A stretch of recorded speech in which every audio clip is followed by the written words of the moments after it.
Rank a system that defines a person's standing, and the very thing that ignites desire, power, intelligence, connections, wealth, occupation. In this era, everything is assigned a rank. And it's within this world that the journey of a young boy begins. Tully Village, nestled in a small valley, was surrounded on all sides by lush, green mountains and forests. A boy gripped an axe tightly and brought it down hard onto a block of firewood. His name was Ro, 16 years old, a resident of Tully. After a hard day's work, he glanced at the stack of chopped wood and wiped the sweat from his brow. All right, finally done. Just then, Ben ran over and called out, "Hey Ro, can you help me plow the fields later?" Ro agreed without hesitation. Yeah, sure. But before he could finish speaking, a loud shout rang out, "Hey!" followed by a thunderous kick to Ben's back that sent him sprawling to the ground, crying out in pain. Una stood with her hands on her hips, pointing at Ben's face as she scolded, "Stop asking Ro to do everything for you." Ben picked himself up, mumbling, "But Ro always looks kinda spaced out, and he's got free time anyway." Una snapped, "That's just how Ro is. He's always been a bit of an airhead." She lunged forward, grabbed Ro by the collar, and gave him a good shake. "Because you keep helping everyone, they treat you like a tool. That's not okay at all." But Ro just blinked and replied, "I don't really mind though." Una softened a little. "Yeah, I know you're always thoughtful, Ro. But still." Her face lit up suddenly as she changed the subject. "Oh right. Have you ever thought about leaving the village?" Lowering her voice to a whisper, she said, "I know a secret path. No one else knows about it." Unfortunately, an old woman overheard her and immediately shouted, "Absolutely not." She slammed her cane on the ground. "Have you forgotten the village rules? No one is allowed outside." Without answering Una's question, the old lady barked, "Doesn't matter. Just know. Someone locked this girl up for a while." Two young men grabbed her and dragged her away. "Come on. This is so unfair," Una yelled, struggling against them. "Why is it always like this?" Nearby, Uncle Tom lifted a water bucket and said, "Hey Ro, can you help me fetch some water later?" "Sure," Ro replied. In the background, Una kept shouting, "We're the only two the same age in this whole village. I don't want to be locked up again." Watching the commotion, Uncle Tom chuckled dryly. "You two are complete opposites, huh? Ro, you should take a break sometimes. I'm sure there's something you want to do too, right?" Ro answered sincerely, "It's fine. I'll help." He continued, "After my parents passed away and I was left all alone, everyone here welcomed me like family. I know that. I know they're all trying so hard to make sure I don't feel lonely. That's why I want to return the favor. I really care about this village, and everyone in it." Uncle Tom was moved to tears. "Ro, you're something else. Hey, how about you move in with me starting today?" Ro quickly declined. "No, thank you. I still have the house my parents left me. And to me, the most important thing is everyone here. The outside world doesn't matter much to me." Meanwhile, Una had been locked inside a bamboo cage. She rattled the bars furiously, shouting, "Let me out." The old woman sighed in frustration. "If only you were half as sensible as Ro." Una then asked, "But Granny, why aren't we allowed to leave the village? We bring in merchants from time to time." "Isn't that enough?" she replied. "That's not the same," Una protested. "The outside world is so much bigger. Why do we have to stay trapped in here forever?" The old woman fell silent for a moment before speaking gently. "Because we're the ones someone out there holds a grudge against." "A grudge? From who?" Una asked, eyes wide. "That's not something you need to know just yet. Time will reveal everything." Back at the well, Ro was busily drawing water, filling a large bucket. He wiped his brow again. "All right, all done." Suddenly something hit him on the head. "Huh?" he muttered, turning around. It was Una. She pressed her finger to her lips. Then she gestured for him to come with her. Ro followed her down a narrow path. "Are you sneaking out again?" he asked. Una shrugged. "I've been caught so many times, sneaking out is like second nature now." "That's not something to be proud of," Ro mumbled. "Forget that," she said, beaming. "Come on, Ro. If we leave the village again, Granny's going to be mad," Ro warned. "It'll just be a little while. Don't worry. I want to show you something special." In the end, Ro couldn't resist. The lure of the world beyond was too tempting. The two slipped through a gap in the village wall and ran off. Yuna skipped and sang happily while Ro carefully scanned the forest around them. At the end of the path, bright sunlight poured in. Yuna grinned. Here it is. Ro's eyes suddenly widened in shock. The sight before him was overwhelming. A vast, breathtaking expanse stretched out in every direction, majestic mountains, a stream trickling into a great lake. Yuna shouted excitedly, "Look, Ro. This is the outside world. It's really this huge." Ro let out a stunned, "Hua," his face lit up with awe. "This is amazing." Yuna glanced over at him, then pulled out a book and flipped through it. "Hey Ro, do you know the rules of the outside world?" Ro blinked. "Rules? How would I know anything like that?" Yuna opened to a specific page.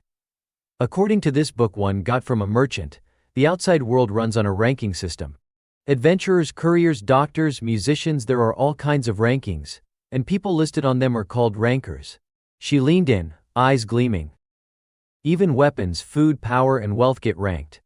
Everything does. And everyone out there is seriously competing with one another. Ro carefully read through the pages. So this outside world had its own system, its own laws. Yuna nodded eagerly. It's not like the laws of our village. It sounds way more exciting. I want to become a ranked adventurer. I want to travel the world and compete with challengers from everywhere. One day, I'll be a legendary adventurer respected by everyone. Ro looked into her blazing eyes and murmured, "But the village rules say we're not allowed to leave." Yuna shouted, "I don't care. I've already made up my mind. I'm going." Suddenly she held her hand out toward him and said, "So come with me, Ro. Let's go on an adventure together. You should see the outside world too." Ro was caught off guard. "Huh?" Yuna asked quietly. "Do you remember? When we were 5, that time I was attacked by a giant bird? You saved me." Ro blinked. "Really? I did that." She nodded confidently. "Yeah, I think there was even a green light glowing around you." Ro thought to himself, a green light. Yuna's tone turned serious. "Ever since then I've known. You might act a little spacey sometimes, but when it really counts, you're stronger than anyone I know." She stretched her hand out again, smiling brightly. "You'd shine even brighter out there. So let's go explore the world together." The thought of exploring the unknown stirred something inside Ro, but after a long pause, he lowered his gaze. "Thank you, Yuna, but I can't. I love our village too much. I can't leave it behind." Yuna exploded. "Ah, you're so stubborn." With a pout she spun around. "Fine, I'm going without you. You can just live in this village forever, you stubborn idiot." Ro called after her. "Be safe on your way back." As he watched her walk away, something inside him shifted. Yuna, leaving the village. He had never imagined such a thing. He turned his gaze toward the horizon. The concept of ranking echoed in his mind.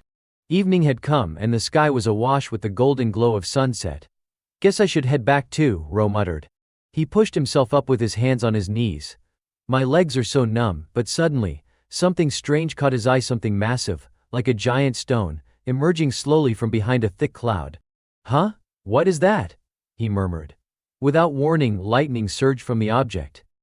Thunder cracked through the sky. Boom, boom. Ro screamed and covered his ears. Ah. Moments later the dust cleared. Everything was eerily silent again. Ro stared up at the sky. What just happened? That thing, it's gone. But an icy dread crept over him. Wait, the lightning struck. Right near the village. Panic seized him.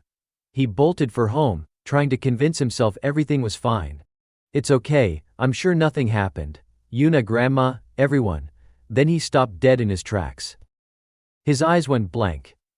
The entire village was gone. Not a single trace remained. Just a massive crater. Ro staggered forward in shock. What is this? What the hell is this? He stumbled into the crater, murmuring, "The village, this can't be real."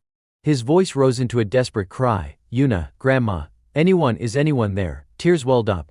He remembered Yuna's words, "It's okay, Ro. I'll always be by your side." The kind villagers' voices echoed in his mind. From today on, we're family. You're not alone anymore. And now they were gone. Ro collapsed to his knees, overcome with grief. He screamed into the void, why? Why did this happen? Ro's eyes widened in shock as a voice suddenly echoed through the silence. Damn it, I'm too late. Again. A man named Adal stood at the edge of the massive crater, scanning the devastation. His gaze landed on a lone boy sitting at the bottom, still and trembling. Without hesitation, he leapt down and landed beside him. You're the only survivor from Tully village? Adal asked, his tone a mix of disbelief and pity. Ro gave a faint nod. Yeah, Adal's expression softened. You must be hurting badly. Trying to offer some comfort, he added, don't worry. That island, whatever it was, it's gone now. Ro's eyes lit up in confusion. Island? He clutched Adal's sleeve, voice cracking. You know what that thing was, don't you? Please tell me what happened. What happened to my village? To everyone? Tears streamed down the boy's face as he begged for answers. Adal's face tightened in pain. He reached into his coat and handed Ro a small folded note. Forget the village, he said quietly. Go to the place written here. You'll be safe there. Ro's voice rose in desperation. Answer me. Adal suddenly snapped back, voice louder this time. Open your eyes, kid. The village is gone. There's nothing left. He gently pushed Ro away and stood up. This world, it's no place for someone like you. Forget what happened. It's the only way. Please, don't dig any deeper. You'll only get yourself killed. Ro dropped his head, whispering no then, as if summoned by those words. A familiar voice echoed in his mind, Yuna's voice. I've always known. Even if you seem a little spaced out most of the time, when it really matters, you're stronger than anyone. And in that moment, a soft green light began to radiate from Ro's body, growing brighter, more intense, until it pulsed with power. Adal froze, spinning around. His eyes went wide in shock. What the hell? Ro clenched his fists, eyes blazing. How could I forget? He growled. I will find that island. And I will bring everyone back. When I was a kid, my parents died in a landslide, and I became an orphan. The villagers raised me like their own, and Yuna, she was always by my side. They were all kind-hearted people who couldn't ignore the pain of others. Ro let out a furious scream. All of them. How could I ever forget? I will go to that island and bring everyone back. Adal watched closely as the faint blue light radiating from the boy began to intensify. What is this amount of prana? The very air around Ro was beginning to warp. Prana, spiritual energy possessed by all living beings, often went unnoticed by most. But the gifted ones could harness it consciously. Normally it's transparent and colorless. However, for those with powerful prana, it manifests visibly. Some say there are entire tribes with especially unique prana. Adal finally understood. Tech. So this is the remnant of Babel, huh? At first he'd planned to protect the boy, but now it was obvious Ro would break free and make his own path in just a few years anyway. After thinking it over, Adal gripped the hilt of his sword. I don't know what's really going on here, but he drew his sword and hurled it down in front of Ro. The blade slammed into the ground at the boy's feet. If you want to go to the island, pick up that sword, Adal said. If I see potential, I'll train you. Without hesitation, Ro grabbed the weapon. Adal drew another blade for himself. As he gathered his energy, a brilliant red prana flared up around him, raw and intense. Attack me like you want to kill me, he shouted. Let me feel your bloodlust. Ro channeled all his strength into his swing and leapt forward. The blade came down hard, aimed right at Adal's body. He's a total rookie, Adal thought. But this pressure, and more than anything, that prana isn't ordinary. This kid, he's the real deal. For the first time, the blank gaze in Ro's eyes transformed. There was bloodlust in them now. A thunderous series of booms echoed through the small valley. After the clash, Adal explained the truth behind the strange phenomenon that had destroyed Tully village. That thing was called the Island of the Gods, he said. Usually it floats in the middle of the sea. But sometimes it appears out of nowhere and swallows up entire landscapes, people, land, everything. I tried to stop it, but this time I was too late. He looked serious. There's a rumor that anyone engulfed by that light gets transported to the Island of the Gods. Ro's voice trembled. If I touch that light, what'll happen? I told you it's just a rumor, Adal replied. Even if you're still alive after that, no one knows what kind of fate you'd face. Then, what should I do? There's one official method, Adal said. Become a top-ranked adventurer, make it into the top 10. Adventurer rank? Adal nodded. Adventurers are professionals who explore and map out uncharted lands. It's the largest and most competitive ranking. And the ones at the top, they're monsters. If you can break into the top 10, you'll earn a chance to reach the Island of the Gods. He added. From the moment it was discovered, the Island of the Gods has always held the #1 spot on the danger zone rankings. Almost no one who goes there comes back. Do you still want to go? He asked. Ro's response was calm but resolute. Yes. Seeing the unwavering determination in the boy's eyes, Adol finally gave his answer. All right, I'll train you for 1 year. But I only teach swordsmanship. After that, use me as a stepping stone and climb the adventurer ranks yourself. Adol finally introduced himself. I'm Adol, top-ranked knight, the strongest among all knights. What's your name? The boy raised a hand and answered simply Ro. Then he reached out and clasped Adol's hand firmly. Adol smirked. Ro, I won't go easy on you. No matter what, remember this, you're the first person who ever managed to cut me, in a single blow. On Adol's chest, a long tear in his shirt served as undeniable proof. A year of hell had begun. Ro's hands and feet blistered, then burst open. His muscles tore apart, bones crushed, and blood poured from every opening on his body. After that, Adol stopped mentioning the Island of the Gods altogether. From then on, it was up to me to figure things out on my own. If I couldn't handle it, he was silently telling me to give up. But I believe the villagers are still alive. All I can do now is keep believing that. Why did the entire village disappear? What exactly is the Island of the Gods? To uncover the truth, I'll climb the adventurer rankings. Ro pushed through everything with sheer determination. 1 year later, he and Adol stood before a dirt path leading into the village. Adol asked, You ready? Ro replied. I've been ready for a long time.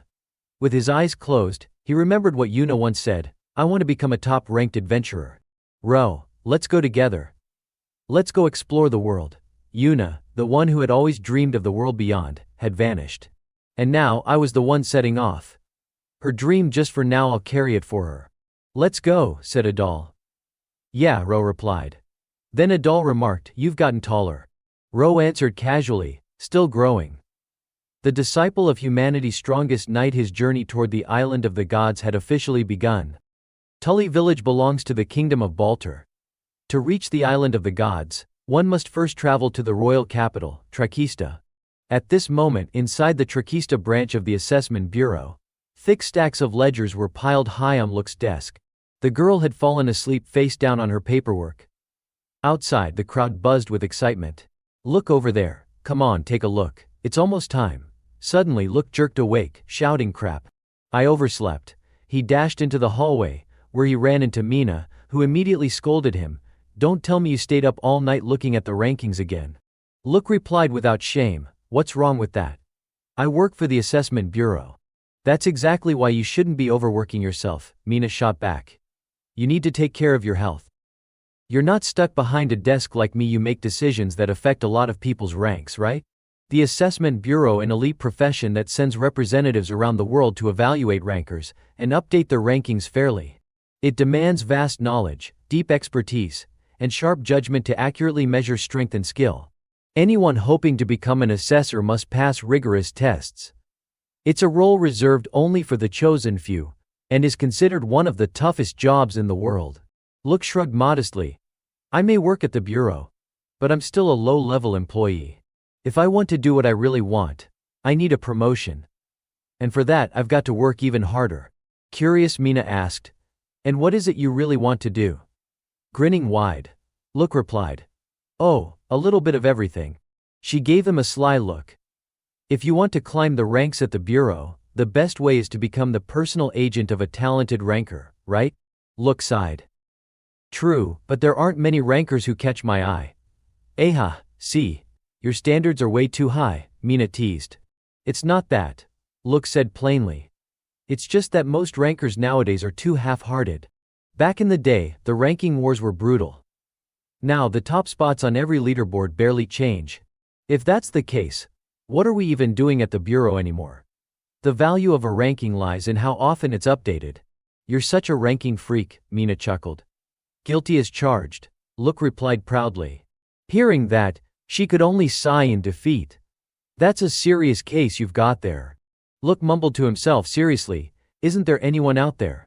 Someone who can shake up the entire system, Opening the door, Mina gestured and said, "That person might already be in here." They looked out at a packed lecture hall, full of applicants.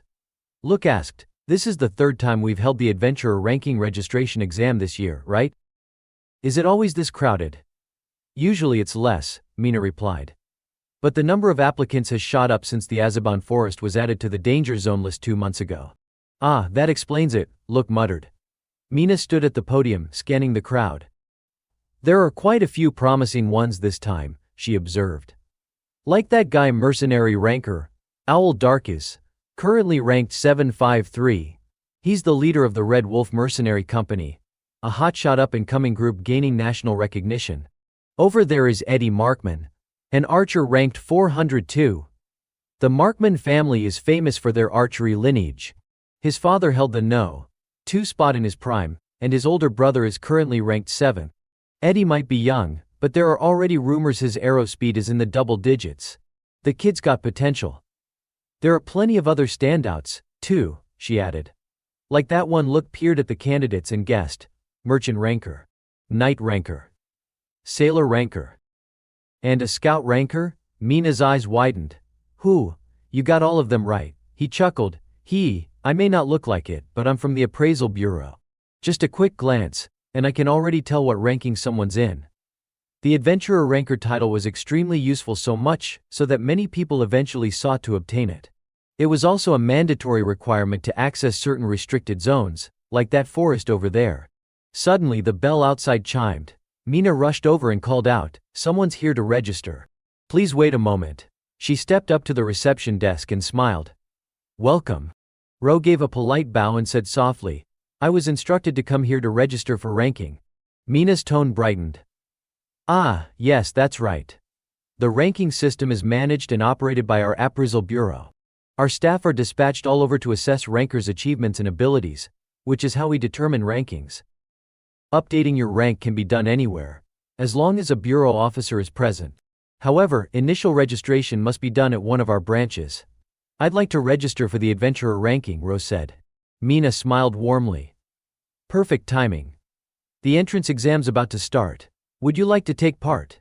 "Yes." She pulled out a registration form and placed it on the counter. "Then please fill in your name and the required information here. The exam fee is 3,000 del." Ro quickly completed the form and paid the fee. Mina nodded approvingly. "All done. Thank you. Please wait in that room over there. Your examinee number is 53. As Ro walked past Look, the man gave him a sideways glance and scoffed to himself. So there are still country bumpkins out there who don't even know what the appraisal bureau is. Mina agreed with a sigh. "Yeah, it's been a while since I've had to explain it from the beginning." She turned to her colleague. "All right, can you help get things ready for the exam?" Look watched Ro's back as he disappeared into the waiting room and replied, "Sure. Working indoors once in a while isn't bad." Mina narrowed her eyes. "Are you being sarcastic?" "I'm being serious," he said plainly. Later, Mina stood on a small platform and addressed the candidates. "We'll now begin the registration exam for the Adventurer Ranking Board. There are 3 parts to the exam: a written test, a combat test, and a final section that will be explained when we get to it. Whether you pass or fail will be based on your total score across all 3. Even if you do poorly in one section, you can still pass if you do well in the others, so don't give up midway." With that, she gave a signal. "Let's begin the written exam now." Tension filled the room as candidates stared at their test sheets. "This is tough," someone muttered. "The scope's too broad." Time flew by, and soon the written exam was over. Mina addressed them again. "The combat test will take place in the forest outside the village in 2 hours. Once grading is done, we'll escort you there. Please wait here in the meantime."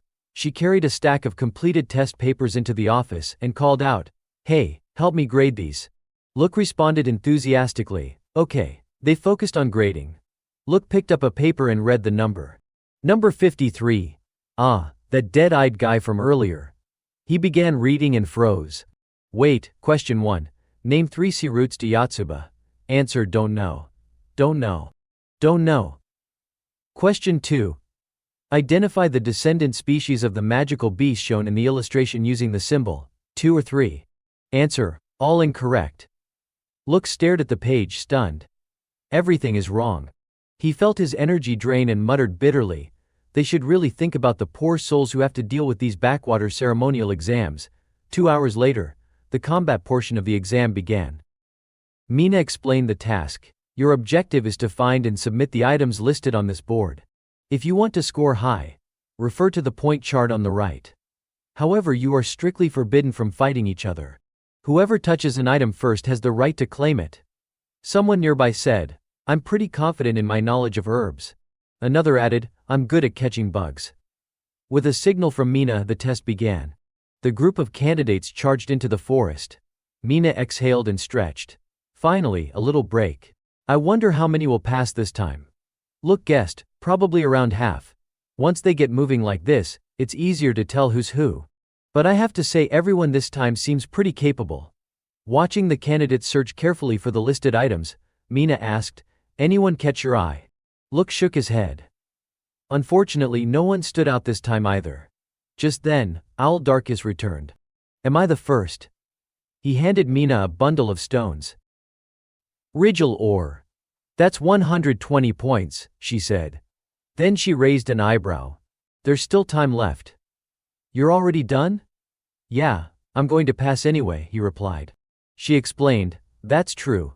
But if you score well in this section, it'll boost your registered rank." Owl replied flatly, "Doesn't matter to me. My real job is being a mercenary. I don't care that much about the adventurer ranking." Just then, Eddie Markman returned. Spotting Owl, he called out, "What the thought I was first?" Mina examined the item he brought in. Flockbird tail feather, 180 points. Eddie raised an eyebrow. "Isn't that kinda high? Flockbird shows up on our dinner table all the time." Owl scoffed. "Tech. Showing off over a bird feather." Eddie casually flexed. "I'm not showing off. But you know, that bird flies silently at 500 kilometers per hour. Bet you can't even see it with the naked eye." Owl wasn't the least bit rattled. "Sorry for not noticing." "Maybe you'd be better off as a clown," Eddie snapped. "Wanna test that out?" He just chuckled. "Gladly." Watching the two bicker, Mina let out a helpless sigh. Rankers sure are sensitive. Look, on the other hand, looked amused. That's what makes them fun to watch. Suddenly, the sound of heavy footsteps interrupted them. Everyone turned their heads, stunned. Mina gasped. Ro emerged from the forest, dragging an enormous bear behind him. He dropped the beast in front of the examiner and said earnestly, "I didn't know how to extract the red bear's gallbladder, so I brought the whole thing. Can I submit it like this?" Mina nodded. "Yes, that works. No need to dissect it." Red bear gallbladder, 300 points. The other examinees stared in surprise. "Who the heck is that guy? Took down a red bear solo." Look asked, "Wait, how did you even know that beast was a red bear?" "Your written test was a disaster." Ro replied, "That thing shows up near my village a lot, so I recognized it." "Village?" Look echoed. Nearby, a few candidates started murmuring. "You didn't see him fight." "Actually, I did, kind of.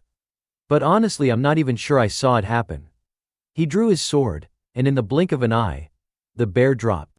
The description hit looked like a jolt, and he started to view Ro in a very different light. 1 hour later, the candidates were gathered in the underground training grounds. Mina addressed the group. "Now, who can tell me what the greatest threat to adventurers is?" "Magic beasts?" someone guessed. "No," she replied. "Humans." She began explaining the next test. "As adventurers, you'll be exploring uncharted lands. Naturally, that means going into isolated areas. And in such places, the threats often come from bandits or pirates. Strength is essential for surviving these dangers. So, the final exam is a simulated combat match. You'll be fighting each other." She reassured them, "Don't worry too much. This is a skills assessment, not strictly win or lose. It won't be the only factor in whether you pass." Eddie muttered, "Makes sense. If they told us earlier, someone might have tried to cheat during the practical phase. That's probably why they kept it secret till now." A bulky candidate named Chad walked over to Owl and threw an arm over his shoulder. "Hey you, fight me." Owl sneered. "You're the guy who only picked up a rock during the last test, right? I read the mercenary rankings. Full of blowhards and tough talkers." Chad suddenly roared, "You're just ranked 3rd. Acting all smug. I'll crush you." and launched a punch at Owl. Without a word, Owl didn't even dodge. He simply pulled out his sword's hilt and smashed it backward right into Chad's jaw. The big guy collapsed, mouth bloodied and teeth scattered. Owl said calmly, "Sorry." Got a little upset at being insulted. Mina adjusted her glasses and muttered, "Well, he failed a while ago anyway. I'll pretend I didn't see that." Chad was hauled out of the testing area. Even if he tried to make a scene, it was clear to everyone he was an idiot. In the major ranking lists, anyone in the top 3 was practically a monster. Eddie commented, "You seem calm most of the time. Who knew you had such a temper?" Owl snapped, "Don't need to hear that from you." Mina thought for a moment. So Owl's opponent is Look suddenly called out, "Hey." She turned. "What is it?" Look pointed at Ro. "Can I pick his opponent?" She looked surprised. "Huh? Well, I guess so, but why?" And so the simulated combat test began. In this phase, the candidates' true abilities came to light. Everyone gave it their all to prove themselves. Match 8, contestants 27 and 41 versus 53. "Wait, what?" Owl asked the examiner. Eddie muttered, "Man, haven't been underestimated like this in a while." Mina called out, "Hold on, Look, are you sure about this?" Look responded firmly, "Positive. If my eyes aren't wrong, that guy's a monster." The 3 contestants immediately stepped onto the battlefield, and the spectators watched with intense curiosity. Everyone was eager to see how this match would play out. Ro maintained a cold expression. Owl looked confident, and Eddie was clearly no pushover. Owl, darkest leader of the Red Wolf Mercenary Corps, was no ordinary fighter. Just last year, the Red Wolf Corps made headlines when they wiped out the entire Khmer Mar Mafia, which was ranked 62nd on the underworld leaderboard.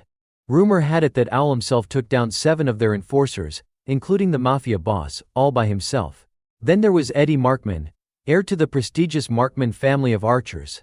He received elite training from his own father, a former second-ranked archer on the leaderboard.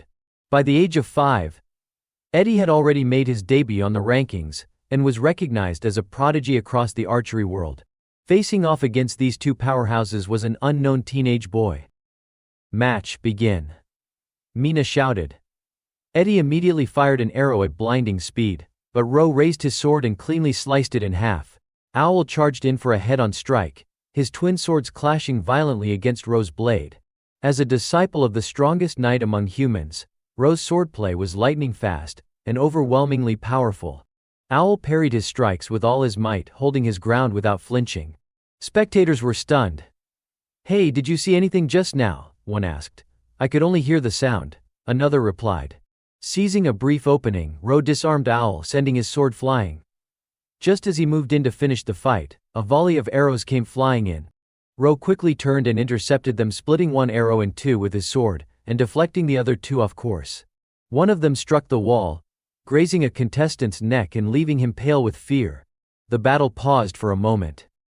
Owl blurted out, "A swordsman? No, is he at Knight tier?" Eddie replied, "I was thinking the same. But I've never seen anyone like him." Ro asked, "You 2 are ranked on the leaderboard too?" Eddie nodded, "Archer ranking -402. Owl chimed in, "Soldier ranking -753. Ro took a breath and focused his energy. "I see. Then if I beat the 2 of you, that should bump me into the triple digits." A vibrant surge of prana exploded around him, glowing bright green across the arena. The air pressure skyrocketed, sending a wave of dread through the crowd. Owl's expression twisted in fear. "What is this?" His aura, it suddenly spiked through the roof. Look stood frozen. "This is prana. So massive, it's visible to the naked eye." Eddie drew his bow again, eyes narrowing. "Rankings aren't based on class alone. I might be 402 among archers, but in the sharpshooter category where accuracy is everything I'm ranked 78. Just as he finished speaking, a blur flashed past him. Eddie collapsed to the ground, unconscious. Ro had moved like a bolt of lightning. No one even saw how he landed the blow. Owl stood frozen, unsure of what to do. Ro advanced without hesitation. His eyes were intense and unforgiving. Owl hesitated, and in an instant Ro appeared behind him, cold steel at his throat. "Well, wait. I surrender." Owl cried out. "I've still got a job after this. If I pass out like that kid, it'll be a pain." Hearing this, Ro lowered his sword and sheathed it.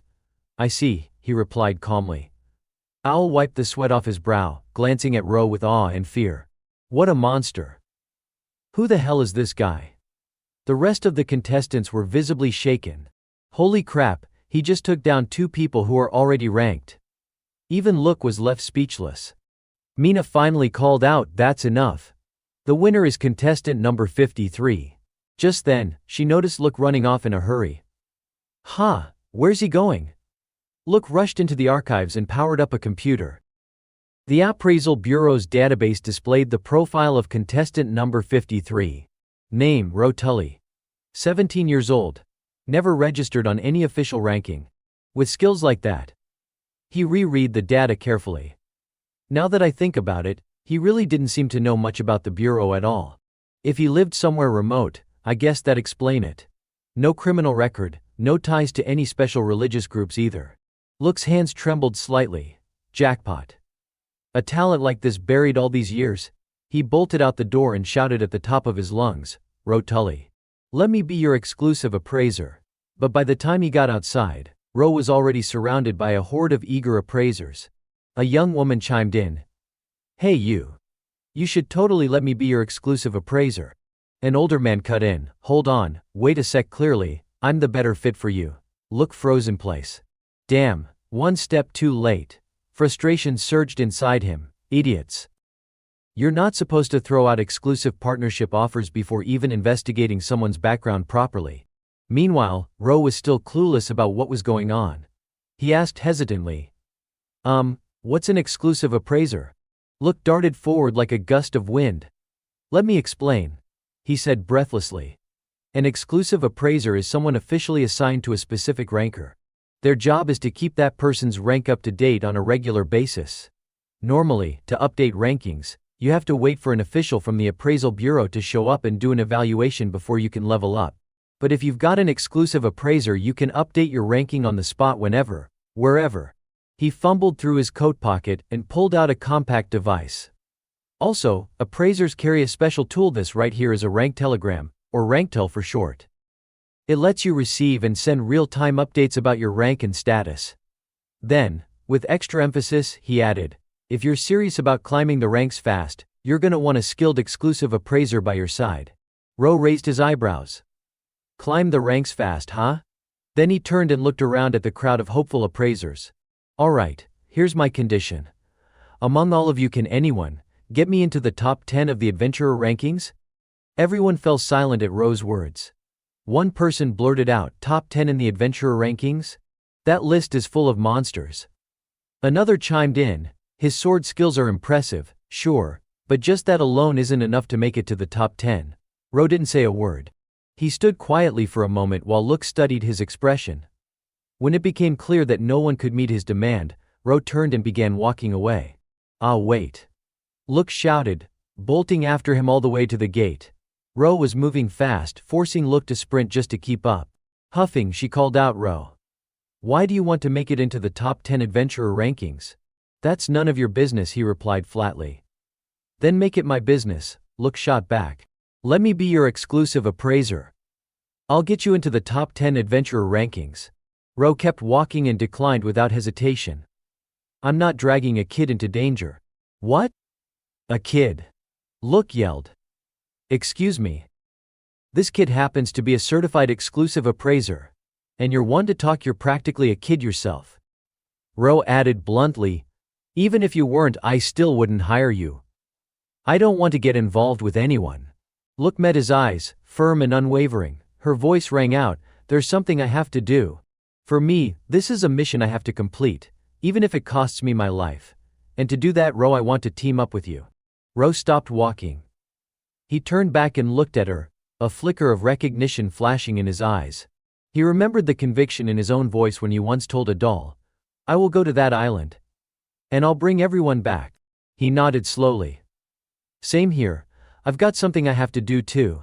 Bathed in the golden light of the setting sun, the two of them stood still, no longer strangers but comrades. With confidence, Look declared, Look immediate. I'll make you a top-ranked ranker. He smiled faintly and responded, Ro Tully. Then, the two shook hands, sealing their partnership.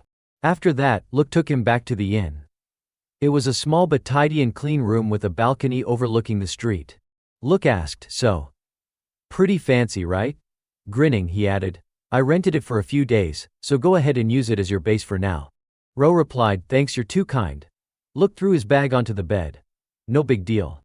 Then he suddenly yelled, but I can't believe there's a probation phase after that god-tier performance earlier. Ro calmly said, sorry, just playing it safe. With no other choice, Look gave in. Fimph. Fine. I'll show you how passionate I am within a week. By then, we'll see who's the rookie here.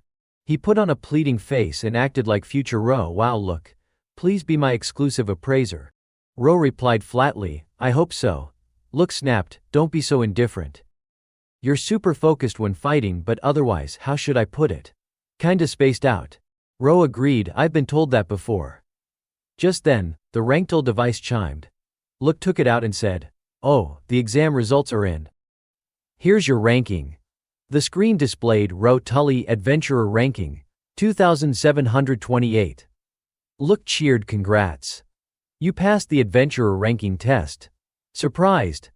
First-time applicants rarely make it into the 200s. That's seriously impressive. Ro, however, wasn't satisfied. I was expecting triple digits. Look looked stunned. Huh? Why? Ro explained. Because both opponents I beat during the exam had 3-digit ranks. Eddie the Archer ranked 402. Owl the Soldier ranked 753. Look nodded. Ah, well, the Adventurer board has way more applicants than the others, so competition's stiffer. The other boards, no matter how strong you are, have their limits. Adventurer ranking isn't just based on your class. Take Ro Tully, for example. Adventurer ranking, 2728. Swordsman ranking, 58. That's swordsman ranking of yours. That's high. Ro asked so. Look replied, so what do you mean so? From the Appraisal Bureau's perspective, that number reflects raw talent. Ro then wondered, the two I fought earlier, did they have rankings on other boards too? Look nodded and brought up their stats. Owl Darkus. Soldier ranking, 753. Swordsman ranking, 521. Sweeper ranking, 209. Courier ranking, 2831. Reliable Leader ranking, 86. Eddie Markman, Archer ranking, 402. Sharpshooter ranking, 78. Scout ranking, 211. Mushroom cultivation ranking, 19. Look explained, a person can hold multiple ranks across boards. That means more job opportunities. So, I think you should register for more rankings too. Ro declined, I'm not looking for work. Look replied casually, we haven't known each other long, but I think I've figured you out a bit. Basically, you want to reach the top 10 of the Adventurer board using a shortcut, right? Then he said. If that's the case, go to the Divine Island. Ro looked surprised. How do you know? Look answered slowly. Because that's the only special privilege granted to top 10 adventurers. He continued. As for your reason, will you tell me once your trial period ends? Ro agreed, fine. Look smiled. And when that time comes, I'll tell you my situation too. Ro nodded, fair enough. That sounds reasonable. Look at it, of course fairness is important, but my situation isn't something easy to explain to someone who's just joined the ranking system. Suddenly, Look's expression turned serious. In a low voice, they said, what I'm really investigating is the dark side of the ranking system. Ro blinked. What did you just say? But Look quickly shook their head. Nothing. Never mind. Switching the topic, they asked, anyway, how are you that strong? Especially your swordsmanship, it's not something you pick up overnight, right? Ro answered honestly. A year ago, I became the disciple of a knight named Adol. At the sound of that name, Look practically screamed, Adol. They grabbed Ro by the collar and shouted in excitement, you mean the Adol? The top-ranked knight. Ro recalled his master's introduction, I am Adol. Top of the knight rankings. The strongest knight in all of humanity. He replied casually. Yeah, that's what he said. Look let out a long okay, clearly overwhelmed. Internally they were shaken. Ro added, but even if I'm his disciple, it's only been a year. Look fired back. Even if it's just a year, that's huge news. And what's with that deadpan face of yours? They quickly pulled up Adol's profile and showed it to Ro. This guy's famous for not teaching anyone swordsmanship. Tons of people tried to become his disciples, and he rejected them all. If there were a ranking for most disciple rejections, he'd be number 1. Rumor has it he's planning to pass down his skills to whoever reaches the top of the knight ranking in the next generation. That's why so many knights are grinding their ranks like crazy. But to think you are his successor. If the other knights hear this, they'll probably faint. Ro was taken aback. He's that big of a deal. He recalled Adol's words again. I am the strongest knight in humanity. Look nodded firmly. Of course. He's ranked number 1, which means yeah, strongest in the world. Then Ro muttered, almost to himself, but I defeated him. With my own sword. He remembered Adol telling him, you're the first to ever land a blow on me. Luke was stunned, speechless. Then they cried out, no way. No way that's true. You're totally spacey most of the time, and now you're saying you beat him? That makes no sense. I need to recheck your data. They opened up the system, but all they found was a barebones profile, Ro Tully. Even digging into the ranking database yielded nothing more, it was just a newly registered name. Then Luke asked, wait, is Tully an alias or something? That question took Ro back to a conversation with Adol. The old knight had once asked him, Ro, what's your surname? Back then, Ro didn't know the answer. Adol had murmured, cultural difference, maybe. He then told him, if you want to reach the Divine Island the fastest way possible, from this day forward, you are Ro Tully. The risk is high, but if it works, the clues will come to you first. Staring into the blinding sunlight on the horizon, Ro had responded with a simple, understood. Now, standing in front of Luke, he answered firmly, it's not an alias. Tully is the noble family title I was given. Luke paused, slightly stunned. I see. Thanks for telling me. They sat down on the bed with a satisfied sigh. Well, that's it for my duties as an appraiser. Time for a break. I'm taking off the hat. Luke removed their hat and let out a deep breath. Ro stared in shock. With a nervous voice he asked, wait, you're a girl? Luke stared back at him wide-eyed. What? Are you just now realizing that? Ro realized his blunder and mumbled, sorry. Her face turned beet red with anger, and she exploded, all you can say is sorry. The next morning, sunlight bathed the narrow alley as the sun climbed high into the sky. Inside their rented room, Luke sat reading the newspaper. When Ro came down the stairs, she greeted him cheerfully, you're up early. He replied simply, just getting some water. She glanced at his blank expression. Huh? Don't tell me you're still half asleep. It's nothing, Ro said. Good morning, Luke. She smiled. Yeah, morning. Luke quickly tied her hair up and put on her cap. Let's grab some breakfast. It's gonna be a long journey, but today's the first step. She winked. All right. Let's kick off the strategy meeting to break into the top 10 of the adventurer rankings. To climb the adventurer rankings, you needed to rack up achievements during expeditions. Taking a bite of her sandwich, Luke explained, exploration or territory reclamation, those are the basics. They're optional, but I recommend starting with official requests. A lot of people rely on adventurers to investigate or retrieve things. Those quests come with rewards too, perfect for beginners. You can accept quests at the appraisal bureau, she continued, or through the guilds, depending on the country. But if I'm around, all you need is this. She tapped her ranktel and scrolled through some listings. Ro smiled. This ranktel system's pretty handy. Look pleased. Right? If I become your personal appraiser, you can use it all you want. I'll think about it, he replied calmly. That answer left her speechless for a moment. The two huddled together over the ranktel, reviewing the available tasks. Is there a quest that boosts your rank fast? Ro asked. Luke opened several folders. Just pick one with a high difficulty level. Quests issued through the bureau always show how much they'll impact your ranking once completed. Like this one. Ro scanned the list and made his choice. Then I'll take the first one on the list. Luke leaned in to read the details carefully. Let's see. Retrieve the hidden treasure in the sunken temple of Lokiana. Danger zone, grade 7. Suddenly, Luke shot to her feet, yelling, no way. There is absolutely no way you can handle this right now. Ro replied firmly, how would we know if we don't try? I know, she snapped. Even without you trying, I already know. Trust an appraiser's eye, will you? This quest is way beyond your current level. You'll die before you even get the chance to climb the rankings. But Ro refused to back down. Still, let me try, he said firmly. The Island of Gods is classified as a rank 1 danger zone, right? If I can't push through here, I'll never make it there. Look was taken aback. She hadn't expected him to be this stubborn. Way more hard-headed than I thought. I need to convince him somehow, she thought. Right then, a young man approached with a laid-back grin. Looks like you two are stuck on something, he said casually. Look turned and gasped, Loud-san. Been a while, Look. The man replied. Ro looked at him warily. Who's he? With a proud smile, Look said, let me introduce you, this is Loud Blowerward. He's insanely strong.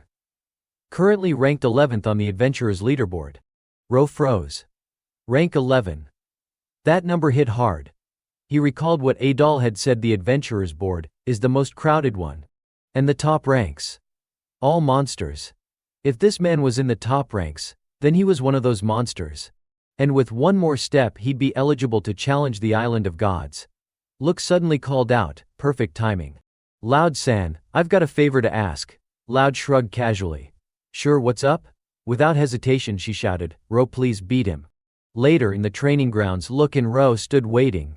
Eventually Loud strolled in, a long spear in hand. Sorry to keep you waiting, he said. Didn't expect to get challenged today. Had to borrow a weapon, this spear's a bit light. But it'll do. Ro bowed politely. My name is Ro Tully, sir. Loud chuckled. No need to be so formal. You'll find that the Adventurers board doesn't care much about titles. Just strength. I've had my ranking updated by Look before. She's good, knows her stuff. And more importantly, she's got this fiery belief in building the most accurate rankings out there. You don't find that kind of passion often in appraisers. He twirled the spear in one hand and, mimicking Look's voice, said with a grin. Now go teach this stubborn newbie some respect. She seems to care about you, you know. Ro wasn't swayed by the flattery. He focused on Loud, analyzing him. Just looking at him, I can already feel his strength. If I charge in carelessly, he'll pierce me before I even get close. From the sideline, Look shouted Ro. This is a golden opportunity. You need to experience just how vast this world really is at least once. He lowered his gaze for a brief moment. The vastness of the world. He had seen it.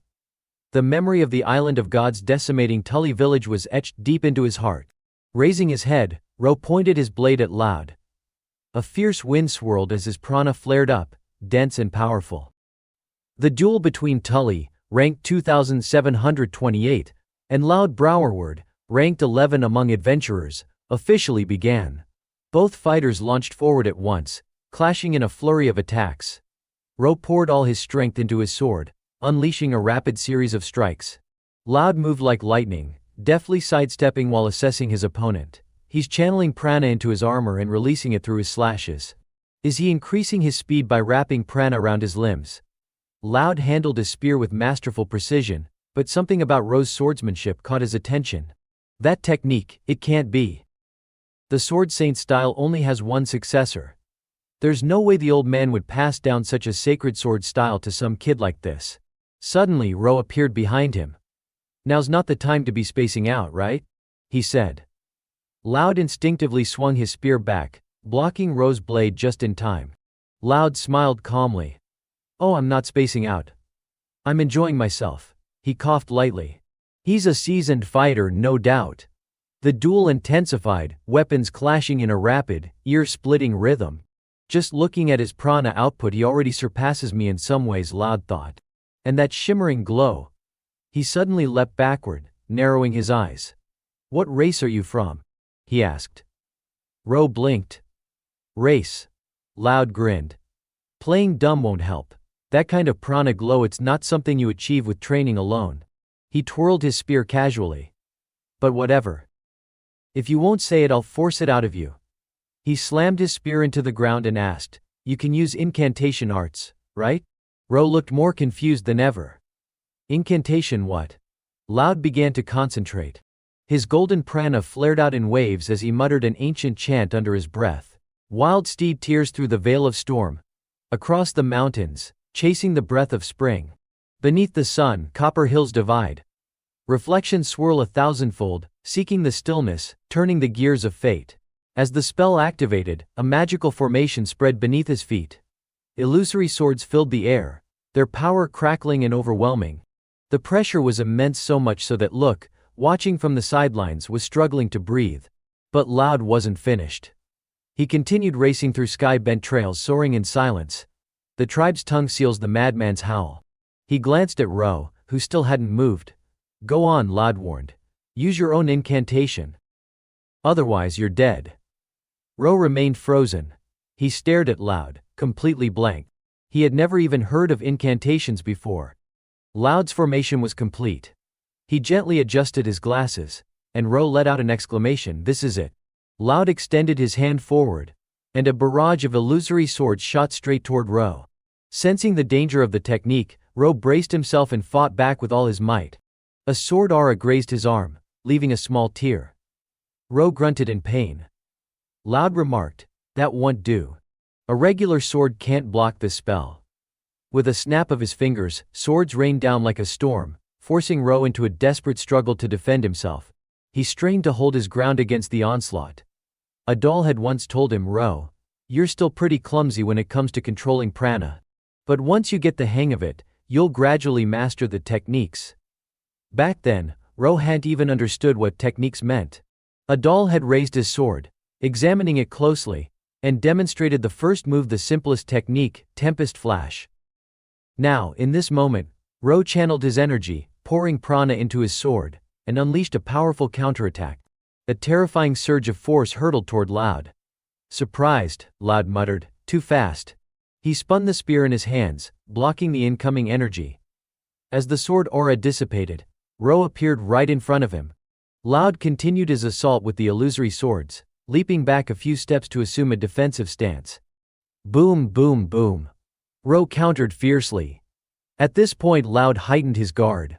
He delivered a slash so swift that the naked eye could barely follow it. But then, Loud poured more strength into his arm and hurled his spear at Ro.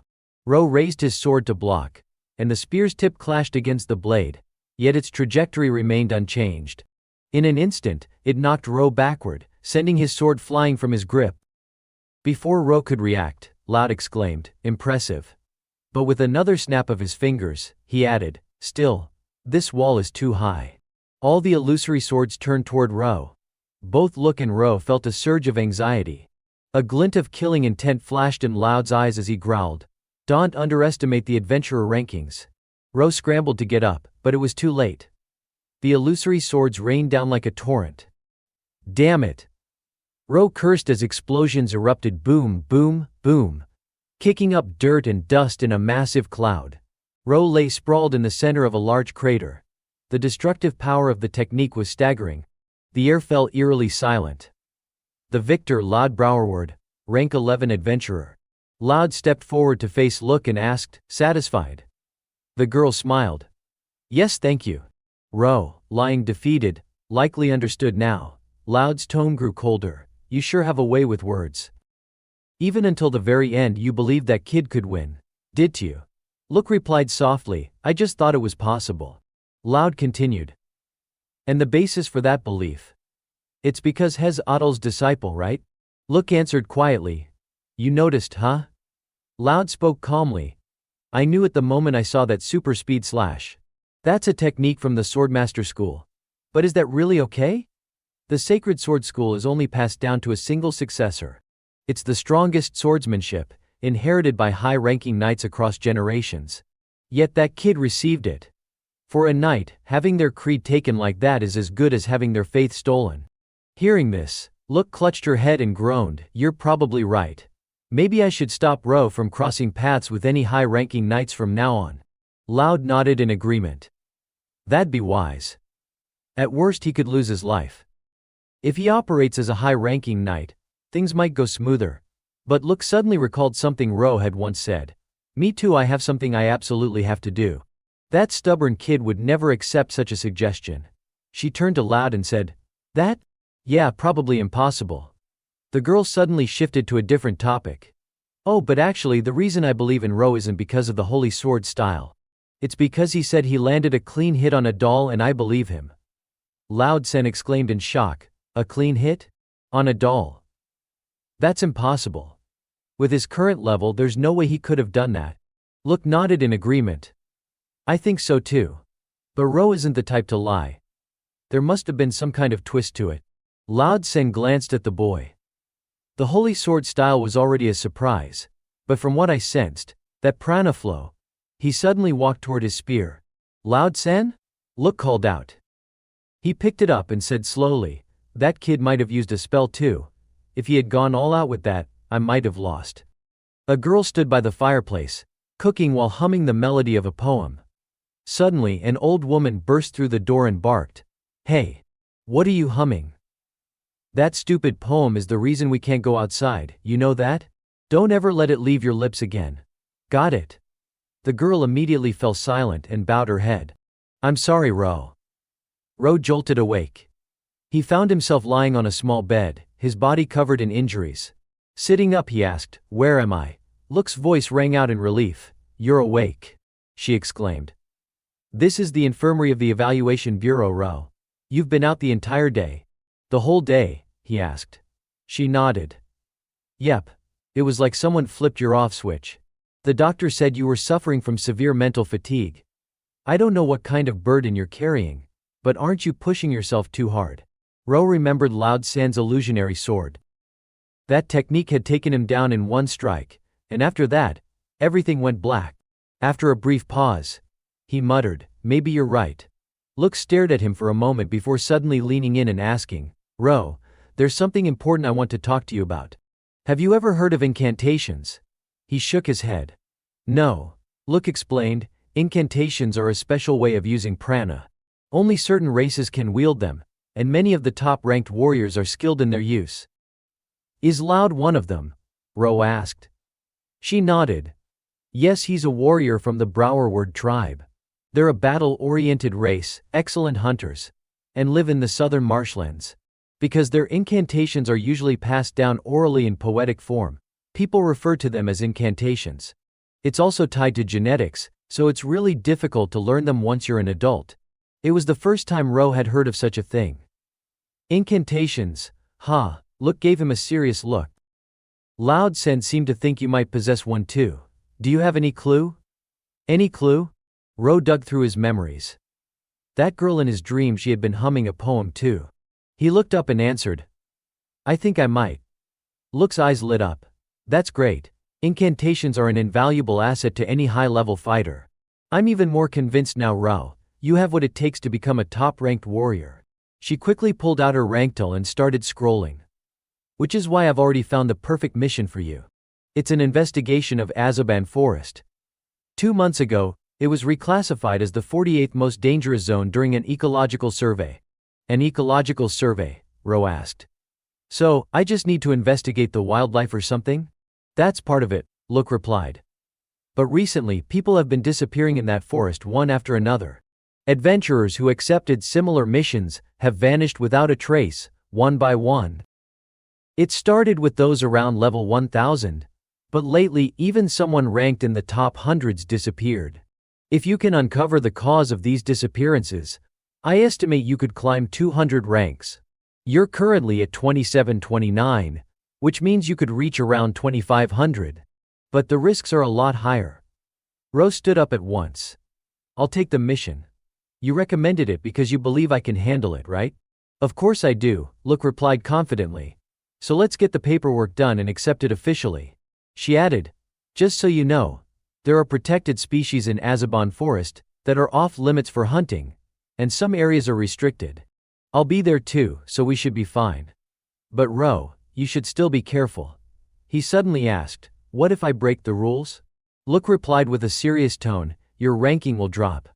No matter how skilled you are, if you recklessly damage the ecosystem or repeatedly fail missions, your reputation as an adventurer will collapse. Your rank is your credibility, Ro. He nodded. I understand. Look quickly worked through the system. All right, the mission is accepted. She grinned. Ro, this mission is your fresh start. It's the first step to shooting up the adventurer rankings. Let's give it everything we've got. He smiled faintly. Yeah, scene transition. The wild, dense Azaban forest. Dalkin was taking out a low-ranked adventurer, someone who had seen him breaking the rules. He wrapped his hands around the man's neck and snarled in fury. making sure he wouldn't be able to act on what he had seen. A man nearby exclaimed, "You killed another one?" Dalkin scoffed, "So what? The appraisal bureau doesn't even bother with small fry like this." He looked at the animal cage, stomped on the lid with a loud thud, and growled, "Trying to rank up the honest way is just plain stupid." Dalkin sat down and eyed the creature inside, a small beast with pristine white fur. He grinned with excitement. "A white unicorn? Just selling that horn alone will boost me into the triple-digit ranks." The man with the steel gray beard calmly said, "Strength alone isn't enough to climb the adventurer ranks. I exist for those who've suffered from injustices like this." His name was Rosso Crewell, ranked 7th on the smuggler leaderboard. But Dalkin responded with wild arrogance, like I'd ever give up such a lucrative hunting ground. He burst into laughter and declared with pride, "I'll make it to the top 100 for sure." Dalkin Iris ranked 672 on the adventurer leaderboard. Ro and Look arrived at the entrance to Azaban Forest. The gatekeeper stopped them and said, "I need to check your rank." Ro handed over his card, and after a careful look, the guard read aloud, "Adventurer rank, 2728. Got it. You may proceed." The gate opened with a heavy groan, and the two stepped inside. As they walked in, Ro asked, "This might be a dumb question, but how many people are on the adventurer rankings?" Look answered, "Roughly 30,000. But only about 20,000 of them are actually active. Still, this ranking board is on a whole different level compared to others. People say the adventurer rankings are in a class of their own, especially in terms of sheer numbers." Ro raised an eyebrow. "A class of their own, even in numbers." "Exactly," Look explained. "For example, someone ranked in the 4 digits here would be equivalent to a 3-digit rank on other boards. That's why the quality of adventurers on this board is so high. A 3-digit adventurer here would easily outrank a 2-digit ranked person from another board. They're way above the guys you fought in the recent exam." Ro couldn't help but mutter, "The standard is insanely high." With a hopeful look, Look nodded and said, "All right then."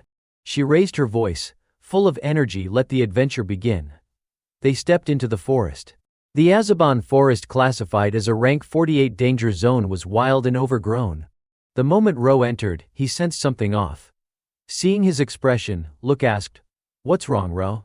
"This isn't just an ordinary forest," he replied. She chuckled, "So you noticed. They say a seasoned adventurer can tell how dangerous a place is just from a glance." Look elaborated, "But the average person would never be able to tell, which is why the danger zone ranking system exists." Azaban Forest was added to the rankings just 2 months ago, because of a large-scale monster outbreak. And right as she said it, a swarm of insects and beasts charged at them. Look screamed, "Ro, you better protect me properly." Ro drew his sword with a calm, steady hand. "Leave them to me." With a leap he charged into the swarm, his sword slicing cleanly through several monsters at once. A massive eagle dove from above, and Ro intercepted it with a sharp upward slash. He fought like a whirlwind, dispatching enemies left and right. Terrified by the display, the remaining insects fled into the trees. Look stared wide-eyed. "Was that one of Adol's techniques?" Ro nodded slowly. "Yeah. I learned a few techniques from him. But there are still many I haven't been able to use yet." Gripping his sword tightly, he added, "I think I'm getting close to mastering the second technique." Suddenly, a massive beast emerged, a Bradorc, a rank 126 monster. Its blazing eyes locked onto Ro as it let out a guttural roar. Sensing the danger, Ro muttered, "Guess it's time for a field test." He gathered his energy, and prana surged around him like a storm. Right in the middle of the path, a lotus bloomed in light. With blazing speed, Ro struck the monster twice in succession, but the Bradorc didn't even flinch. No wounds. No reaction. It was like nothing happened. Both Ro and Look were stunned. Then the monster retaliated. They turned and ran for their lives. "Didn't work," Ro shouted. "What the hell were you doing?" Look screamed. "I thought it'd work," he yelled back. "I didn't expect the enemy to be this tough." Still running, Look reminded him sharply, "You do remember your job is to keep me alive, right?" Just when they thought they were in the clear, Look suddenly stopped in her tracks. "Ro." "A cliff," she screamed. "Jump," he ordered. She gasped, "Wait," but before she could finish, Ro had already scooped her up and leapt off the edge. Ah, Dad. Look wailed in terror. Rao, however, remained perfectly calm. They landed on the top of a giant tree. With the grace of someone who'd spent years in the wild, he hopped from branch to branch and landed safely on the forest floor. Look was dazed and dizzy, her insides feeling like they'd been scrambled. Ro gently set her down on the ground and let out a relieved sigh. The moment Look caught her breath, she yelled, "What do you mean, sigh? If you were going to do that, at least give me a heads up first." Ro replied nonchalantly, "Sorry. Most of Adul's training was like that, so I guess it's become a habit." She stared at him in disbelief. "Seriously? Just what kind of training did you go through?" Ro glanced around, something felt off. "This place is," before he could finish, Look had already scanned their surroundings and excitedly exclaimed, "We're in luck. This is the target area for the survey." She went on to explain that ever since the Azaban forest was classified as a dangerous zone, its ecosystem had to be resurveyed from scratch. About 80% of the work was already done, but 20% remained. This area was part of that unfinished 20%. It also happened to be the epicenter of the recent large-scale monster outbreak. Sure enough, the region was teeming with a rich diversity of flora and fauna, some of the creatures appearing oddly shaped and unfamiliar. Seeing Ro frozen in place, Look called out, "Ro." He replied quietly, "I've never seen these plants or animals before." That's when it hit him, this was truly an adventure. The image of Yuna's radiant, excited smile flashed across his mind. "Ro, come with me, let's go on an adventure." The adventure Yuna had always dreamed of. The rustling of footsteps cutting through the grass snapped him out of his thoughts. Ro instinctively drew his sword, but Look quickly stopped him. "Wait." A white unicorn with a long sharp horn and shimmering fur emerged from the bushes. Its entire body was trembling, clearly weakened and fragile. Look gasped, "That's a rare type of magical beast." Look slowly approached the creature. Ro, puzzled, asked, "Shouldn't I finish it off?" She quickly opened her rankle and scanned the data, then replied firmly, "Absolutely not. This is a level 4 magical beast, a white unicorn. It's a rare species, nearly extinct." She knelt down beside the unicorn and removed the pouch slung over her shoulder. "It's injured. I'll take care of it." Ro looked surprised. "You know how to treat wounds?" Look answered while pulling out some supplies. "Rankers get hurt all the time, so I picked up some basic medical skills. I was the one who patched you up after Loud beat the crap out of you, remember?" She began dressing the unicorn's wound carefully. Then she turned to Ro and said, "Let's set up a temporary base here for today. As an appraiser, I can't just leave this little guy like this." Ro nodded. "All right." Suddenly, Look raised her voice, "Just so you know, protecting this unicorn counts as part of the ecosystem survey, okay? Don't get the wrong idea, I'm not prioritizing it over you or anything." Ro chuckled and waved her off. "It's fine. I get it." That night, under the canopy of trees, they built a campfire. Look lay asleep next to the white unicorn, while Ro stood a short distance away, practicing his sword technique.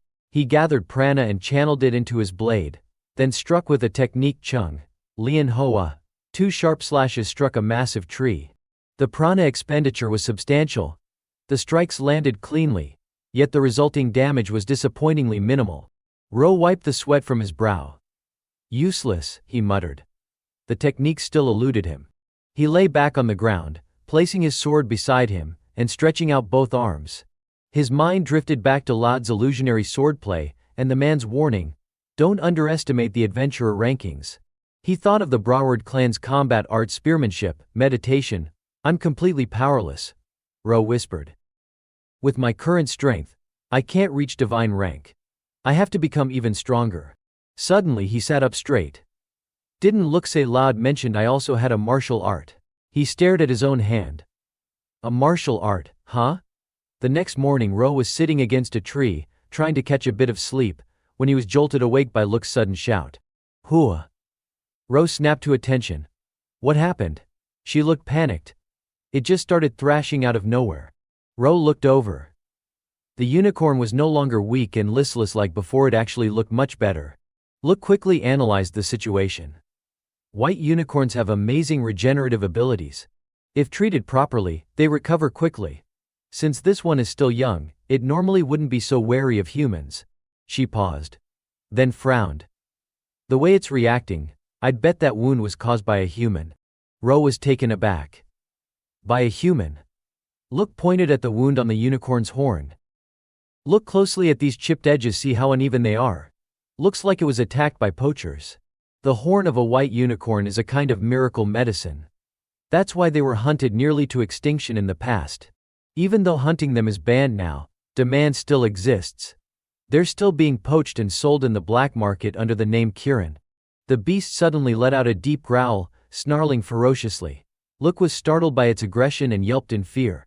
The white unicorn charged straight at her. In a flash, Ro stepped forward, raising his sword just in time to block the sharp horn. Although the creature rammed with all its might, it couldn't push forward another inch. Locked in a standoff, Ro's cold, steady gaze bore into the unicorn's eyes, making it flinch. Startled, it turned and bolted back into the forest. Look shouted, "Wait, no." Ro scratched his head and said sheepishly, "Guess I scared it."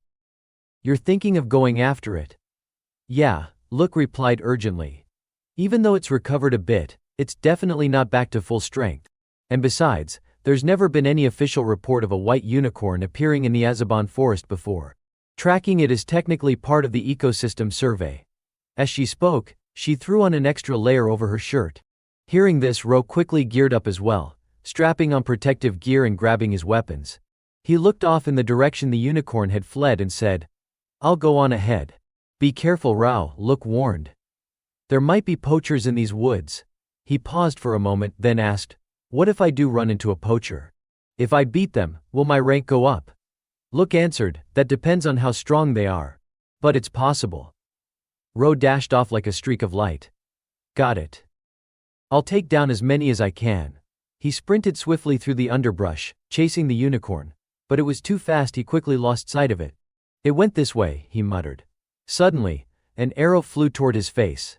Ro instinctively twisted his body, dodging to the side as the arrow buried itself deep in the ground just inches from his foot. Instantly, a man with a sword burst from the trees, shouting, "Tough luck, poacher. We're in a bad mood today." The stranger swung his blade wildly, forcing Ro to dodge and immediately launch a counterattack. The man noticed the faint bluish glow of Ro's prana. It looked oddly familiar. Something clicked in his mind. "Wait, stop, hold on," he yelled. Ro blinked in surprise. That voice from above, another voice called out. A boy perched in a tree joined the scene.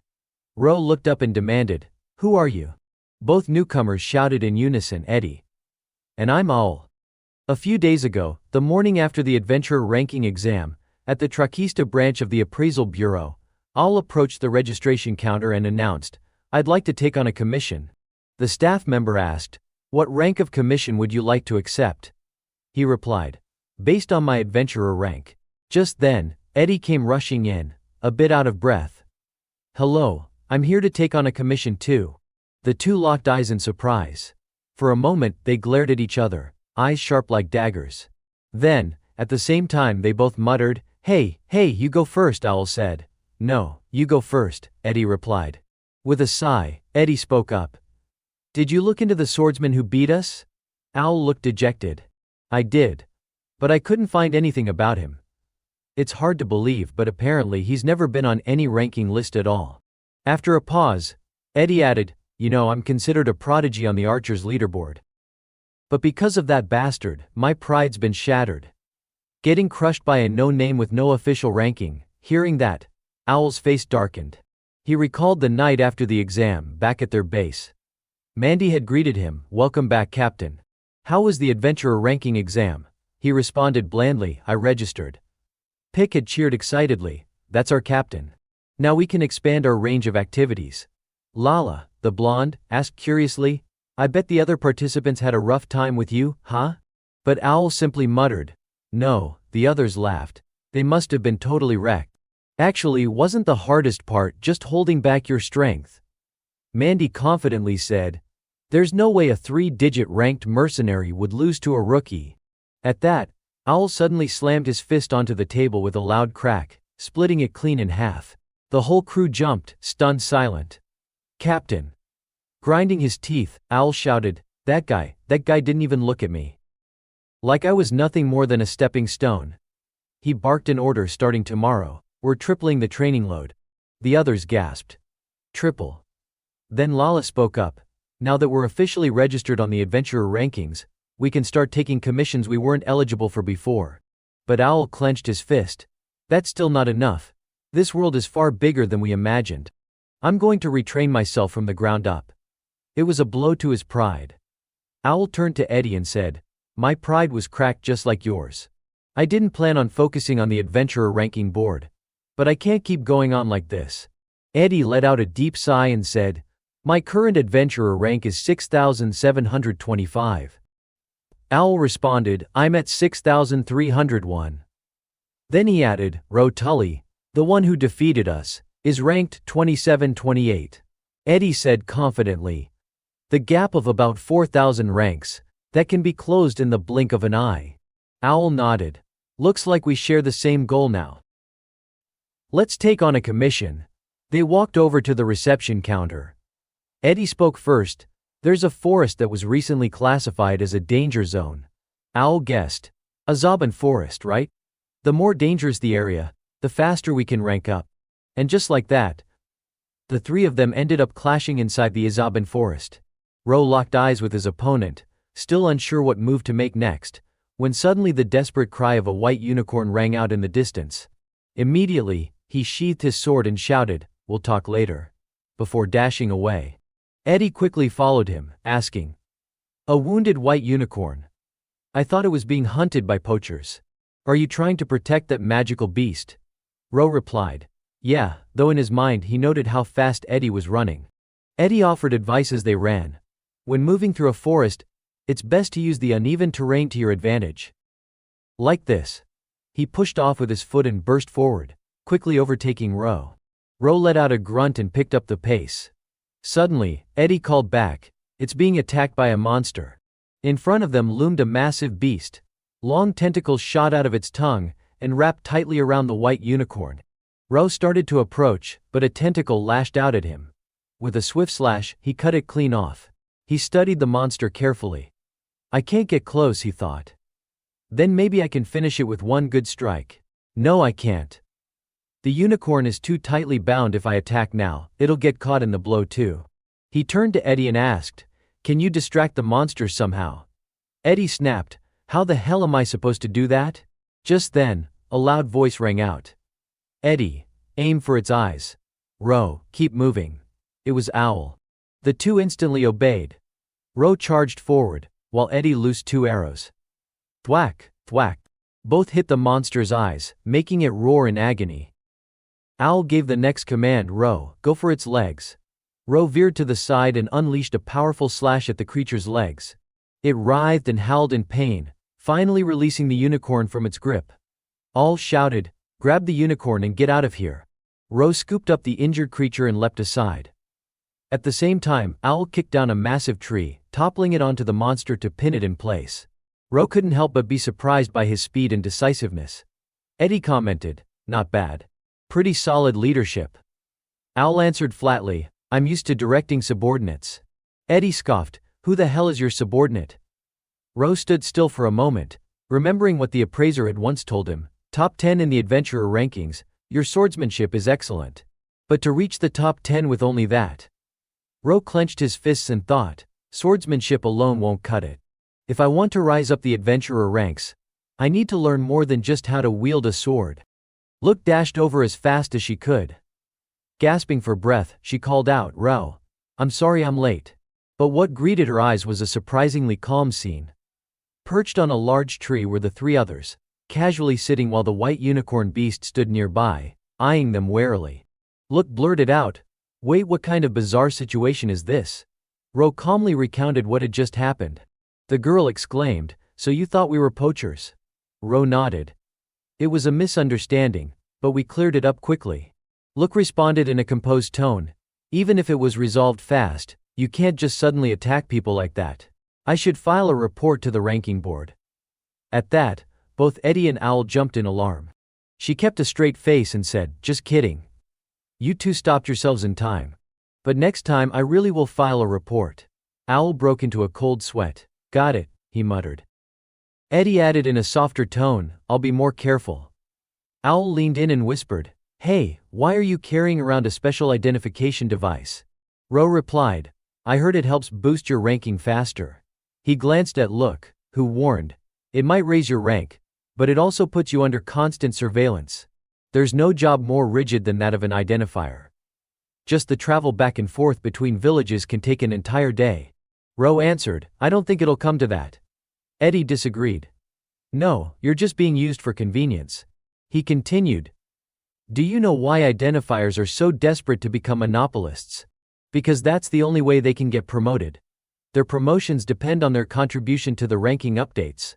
In other words, someone like you who's climbing ranks at lightning speed, you're prime bait. That woman's just using you as a stepping stone to get promoted. Ro murmured, promoted, huh? He recalled what Look said when they first met. There's something I have to do. He wondered, was that something a promotion? Somehow, it didn't seem to fit. Look climbed up the large tree and scanned the surroundings. The royal horn is still safe, she said. The small beast suddenly rubbed against her leg, and she turned to play with it. Watching them, Ro commented, seems like you two are friends now. Look replied, not really.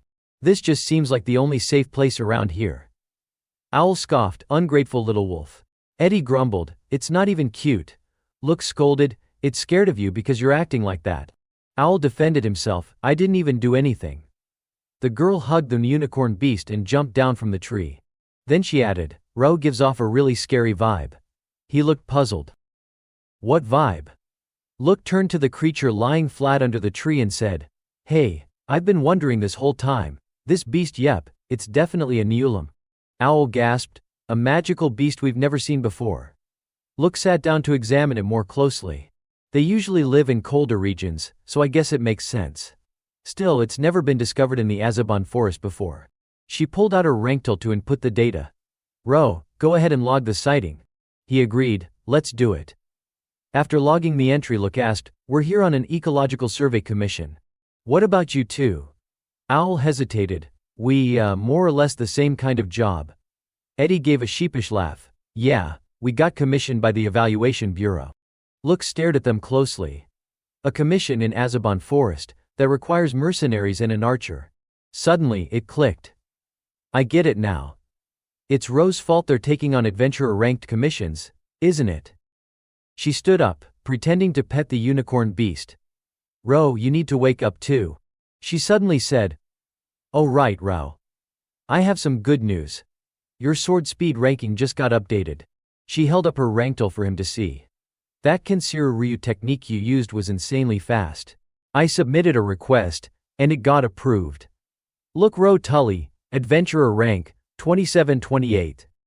Sword speed ranking, 26. Ro was genuinely shocked. From 58 to 26.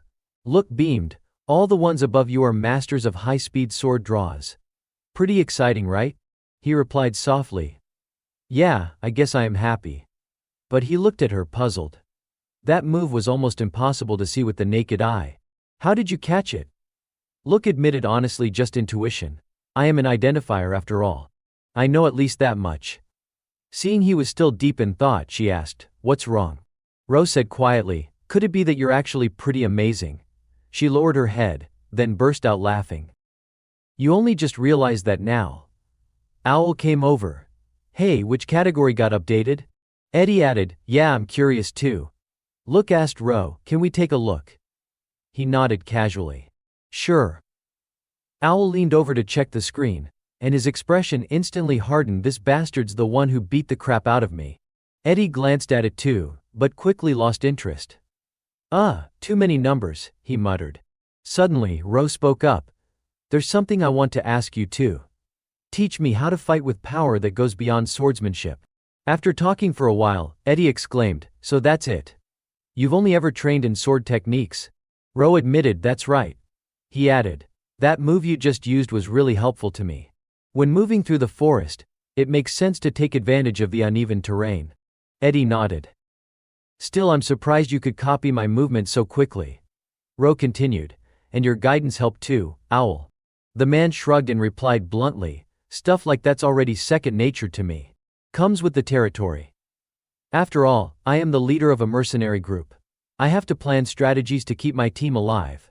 In group battles, formation and timing are everything. Who goes where, Who delivers the finishing blow? We calculate everything backward from there. Owl suddenly asked with a serious expression, "Are you really interested in this kind of thing? Your swordsmanship is already insanely strong. Do you really need our advice?" Ro replied without hesitation, "I do. So please teach me more." The two of them exchanged glances, then nodded, deciding to share their knowledge with him. Eddie began, "When you're moving through a forest, you need to use all 5 senses. I'll teach you some tricks for working in sync. First up, front line and rear formation. Sitting nearby, Look silently listened to their conversation. Rose trying to change, she thought. Having him fight loud really was the right call. Her gaze drifted to the unicorn beast. Whinnies crept into her chest. Poachers showing up, unidentified magical creatures. What's really going on here? The Azaban forest was hiding too many mysteries. A cold sweat ran down her back. This mission might be more than we can handle. Not far from there, Dalkin Iris was using a tracking spell to search for the white unicorn. When he spotted Rose's group near the creature, his eyes lit up in surprise. Rosso asked, "What is it?" Dalkin grinned. "While hunting down the runaway unicorn, I stumbled upon some kids." Rosso looked thrilled. "Kids, huh? That's great. Their organs are still fresh, we'll get a good price for those." Dalkin calculated quickly. They're no unicorn, but since they're here, might as well take them too. He thought coldly. If you step into a beast's territory, you'd better be ready to get torn apart. A wicked grin spread across his face, his eyes brimming with murderous intent. At that moment, Eddie was still rambling on passionately. Using all 5 senses is no easy task. Sight and hearing, those are obvious. But even smell, and taste too, they all need to be trained before they can be used effectively in battle. Ro responded, "I see. Then this forest really is an ideal training ground. The scent of plants and animals here is incredibly strong." Owl suddenly said, "I honestly can't tell any of them apart." Eddie explained, "A mercenary who's used to the smell of blood will have a harder time. But right now I can accurately sense how many creatures are around us." He added, "Use your prana. Think of prana as a liquid form of talent. Focus your awareness on the sense you want to sharpen, and you'll begin to feel it." Ro closed his eyes, concentrating deeply. His prana surged more and more powerfully until Eddie had to shout, "You need to control it." Owl was stunned. That much energy, it's insane. Ro thought to himself, every sense must become as sharp as a blade. He focused intensely, and suddenly he detected a strange presence on a high ledge, a demonic face staring right at them. Startled, Ro instantly drew his sword and took a defensive stance. Look was confused. "What is it, Ro?" He answered, "Someone's watching us. They're very close." Before he could finish the sentence, a thunderous punch came out of nowhere and sent him flying dozens of feet back. The group gasped in horror. Look screamed, "Ro, are you okay?" He staggered to his feet, covered in dirt. Then a man stepped forward, demanding loudly, "Who's letting their prana leak everywhere like this? Disgusting. Because of you, that thing came straight at me." Eddie and Owl immediately assumed defensive stances. "Who the hell are you?" Eddie shouted. Look suddenly recognized him and yelled, "Don't fight him. This guy is Dalkin Iris, ranked 672 among adventurers." Owl was shocked. "A 3-digit adventurer." Eddie's expression turned grim. "He's stronger than us." The man replied arrogantly, "So you've heard of me, huh?"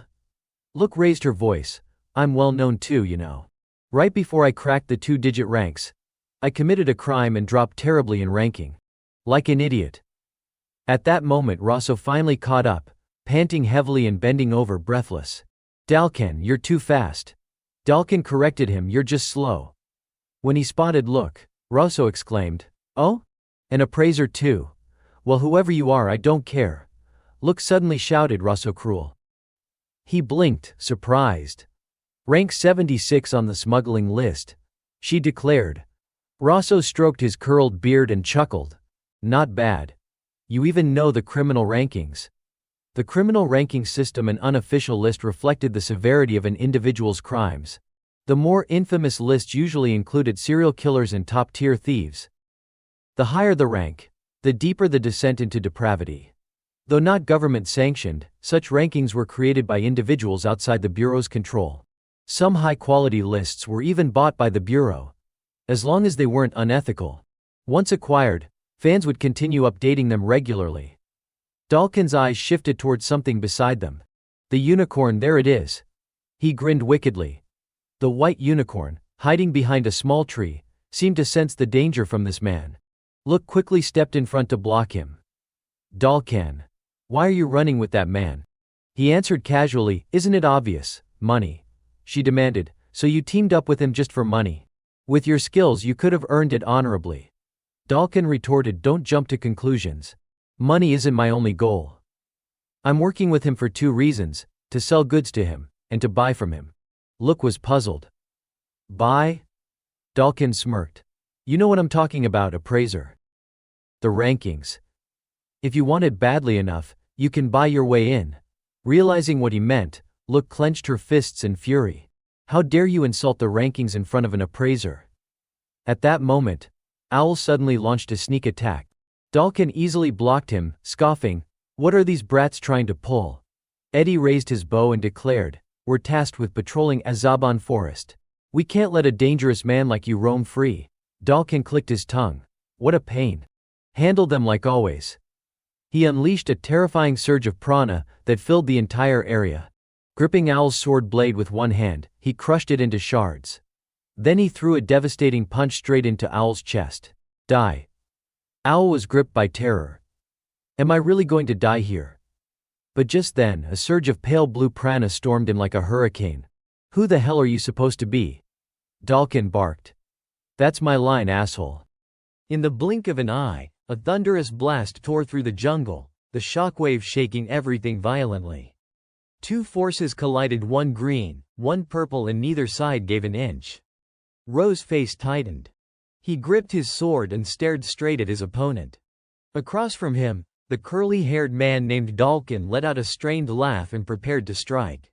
The assessor, Look, standing beside Ro, shouted in alarm, Lo, are you all right? A murderous light flashed in Lo's eyes. He hesitated for a heartbeat before answering, yeah. But Dalkin smirked, so you were a poacher, huh? His lips curled, and his fingers twitched like someone excited. Look watched his movements in silence, thinking for a moment before saying, I have been searching for him for a long time. Yes, there is no doubt. When she spoke that way, Ro raised his blade and pointed it at their opponent. This move was Island Gale, a single green slash aimed straight at Dalkin. Before Dalkin could dodge, a horrible explosion boomed. Faint chains that had bound him were suddenly shredded as he summoned strength to cut them free, then roared, that kid's using prana. Ro frowned and fell silent, concluding, stubborn, my attack did not land. Immediately he remembered the time he would climbed a cliff with an older man who warned him, Lo, be careful when you meet someone who can use prana. You are a special case.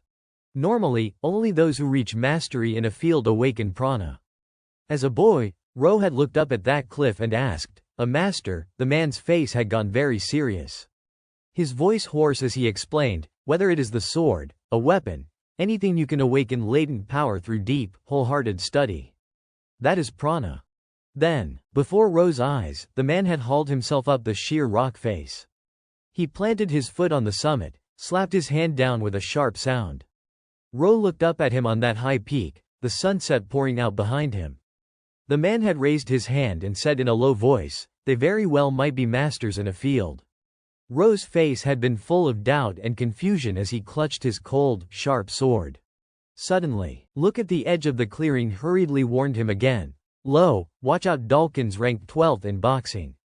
Ro glanced at her and muttered, rank 12. She scrolled on her phone and spoke in a low voice, listing off more stats. He is ranked 4th in beast taming, 19th for raw arm strength, and 7th in weightlifting. As she finished, Look went pale. Then she raised her voice, his strength is world class, do not get near him. Without Ro noticing when he would moved, Dalkin had drawn close to her and sneered, annoyed, spilling other people's data like that, if someone were taking notes right now, that'd be a pain. He added with relish, looks like I will crush you first. He planted himself beside a tree trunk and, using his magic, wrenched the root out. At that moment Look's face filled with fear and panic. Dalkin hoisted the uprooted trunk and aimed it straight at her. His expression was one of cruel satisfaction as he taunted, die.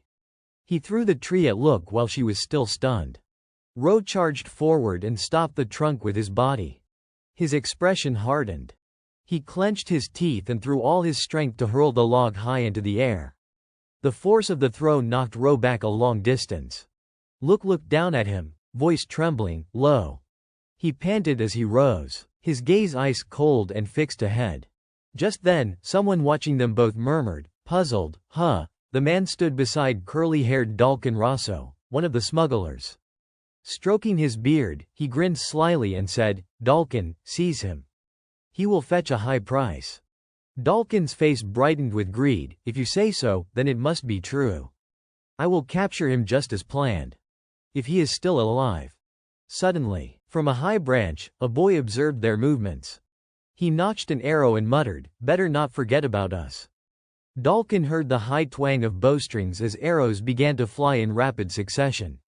He turned his face and sneered, glancing over as he used the strength in his arm now fully suffused with prana to stop the incoming arrows. His expression brimmed with exhilaration as he stared at the boy and asked, irritated, "Are you worth remembering?" Under that cold gaze Eddie shivered and froze where he stood. Suddenly another man appeared. He hurriedly tossed a bomb at the two of them, and Dalkin glanced back, puzzled. This man was the leader of the Scarlet Hounds, called Owl. His face remained unnervingly composed. "Push him back now," he urged. Through the drifting black smoke, Dalkin shouted angrily, "Do not toy with me, I will wipe you out." He slammed a heavy palm toward Owl, cracking the surroundings. Rosso, nearby, flinched and stepped back. Explosions rolled out, and flocks of birds took frantic flight. When the smoke cleared, Dalkin frowned in confusion, looking around at the wreckage and growled, "They got away." Rosso brushed off his coat as he walked and warned, "Dalkin, that was too dangerous." Dalkin taunted, "What if you would died," with a mocking tone. In an instant, people from the heroes group scattered and fled. Owl carried Look on his back and shot Eddie an approving glance. "Impressive, you understood my meaning," he said. The boy, running, answered, "You can't beat him with brute force. I think the best move is to get everyone out." Ro stayed close to the front of the retreat, holding the white Qilin and running without reply. He brooded over Look's words. That man was ranked 672 on the adventurer list. How could someone that strong be down at 600? Ro hugged the Qilin to his chest and took a steadying breath. Suddenly the Qilin stamped the ground and let out a low growl. "King." Ro stopped and faced it, apologizing quietly, but the creature issued another warning snarl. They halted well away from the forest. Owl gently set Look down on his back and said, "We have made it this far. We should be safe now." Look fixed Ro with a serious look and warned, "Lo, there is still one more thing to do." Rosso, cruel, relentless, added, "You must capture him." Ro's face filled with doubt and confusion as he repeated the words, "Russo cruel." That bearded fellow, the two of them imagined the blonde-haired name. Look nodded, the one with the beard. Innocently, he looked at her and asked, "Why do we have to capture him?" After a moment, the girl fumbled and did not answer. Look lowered her eyes and said sadly, "Because of my own objective." Seeing her like that, Ro fell silent. At that moment, Owl cut through his thoughts with a cool, clipped voice, "I do not know what she means, but should not we decide what to do next?" Look glanced at him, flustered, and admitted, "You are right." She adjusted her hat and, in a softer voice, apologized, "Sorry, Lo, I was too hasty." Rao continued to watch her but did not reply. Immediately Owl banished the awkward atmosphere and gave his opinion. "As I said before, our mission is to patrol the Azavan forest." Eddie looked up at him and replied, "I have reported this already." Owl continued, "If we are going to keep tracking those two." Look's expression returned to normal and she reminded them gently, "As an official agent, I will be blunt, the two of you do not stand a chance against them."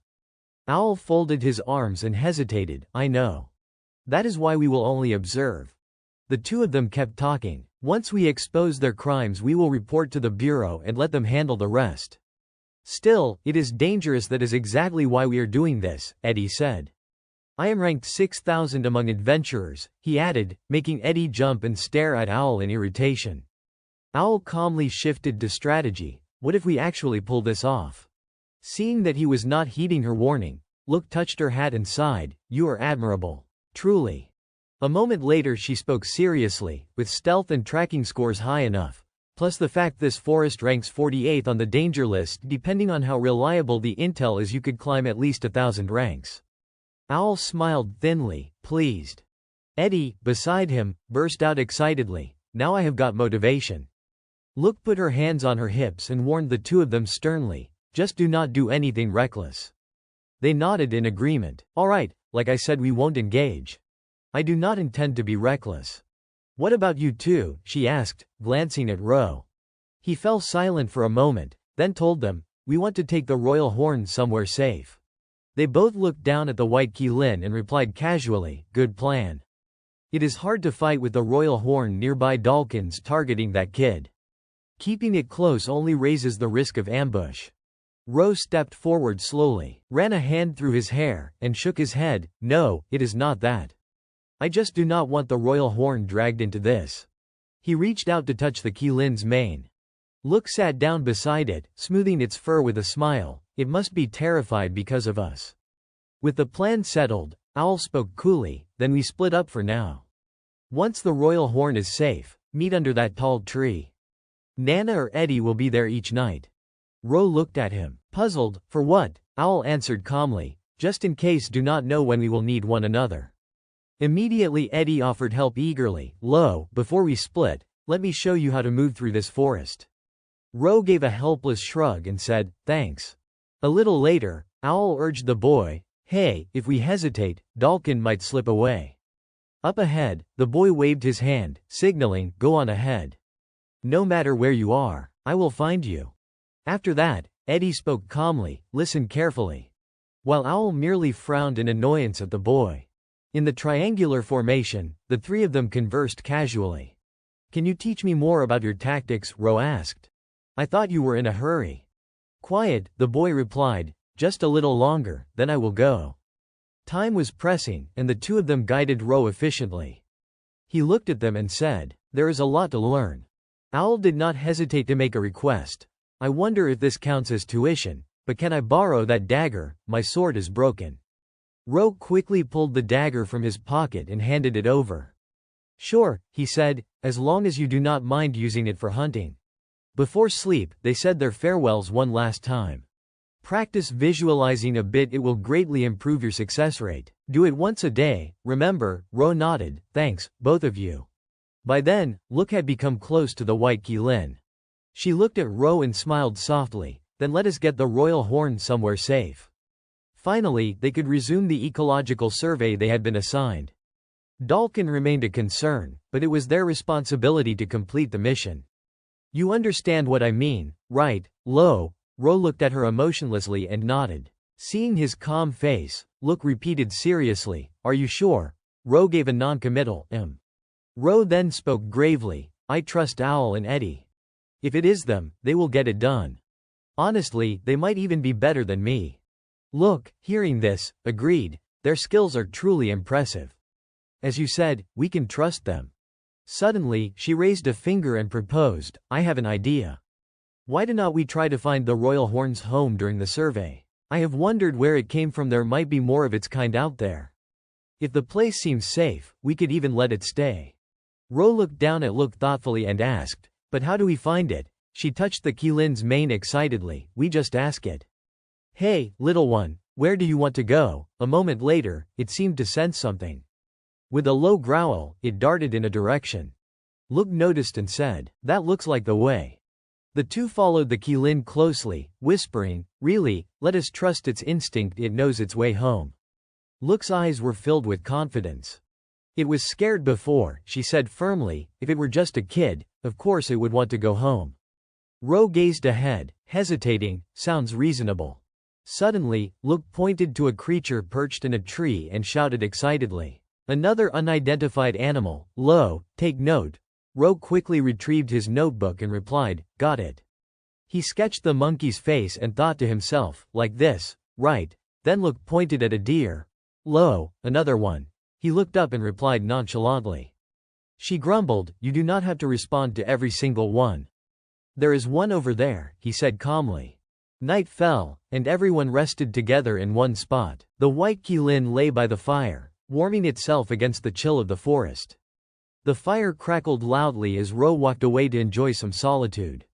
He inhaled deeply, loosening his entire body. Then he released prana, and power surged outward. Suddenly, Luke approached and called softly, "Lo." Ro glanced at her and replied, "Luke." She tossed her hair over her shoulders and asked in surprise, "Am I disturbing you?" He answered faintly, "No, I am just reviewing what Eddie taught me." So she was still awake. A moment later, Luke handed him a notebook and smiled. "I just looked over your report. You wrote poorly, you need to improve that, but for now I will let it slide. Try to write more concisely. I am just giving you objective feedback." While Luke was still examining Ro's sketch, she heard him call, "Luke." He spoke of wanting to capture Russo for his own objective, which startled Luke. His expression remained calm as he asked seriously, "Is that objective the thing you said you absolutely had to do?" The girl fidgeted with her fingers, uneasy, and murmured softly. Ro glanced at Luke and firmly said, "I will help you." She looked at him with doubt, "Huh?" As he walked, he reminded her, "Staying up this late. It feels like if you sit still, everything you have been holding in will explode." "Right, I understand that feeling very well." Luke's eyes widened in surprise. She restrained her irritation and said, "You really understand, you make it sound like it is nothing." Suddenly, she seemed to realize something and fell silent. A moment later, she ran up to Ro and asked suspiciously, "Is that why you train late every night?" He replied coldly, "Yeah." Hearing his confirmation, Luke's face became tinged with self-reproach. She pressed her lips together. Then, in a quiet voice, she said, "Thank you. But you do not even know what my objective is, Lo." Ro simply glanced at her and said, "Even if I do not know, I can still help." Suddenly, Luke interrupted him. "I will tell you." Her eyes were resolute as she spoke loudly. "I will tell you what my true objective is.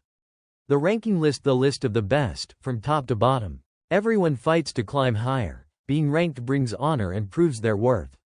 But what if the opposite exists? What if, in this world, there is a ranking that records those climbing from the very bottom, the worst ranking list?" Luke's expression darkened with anger.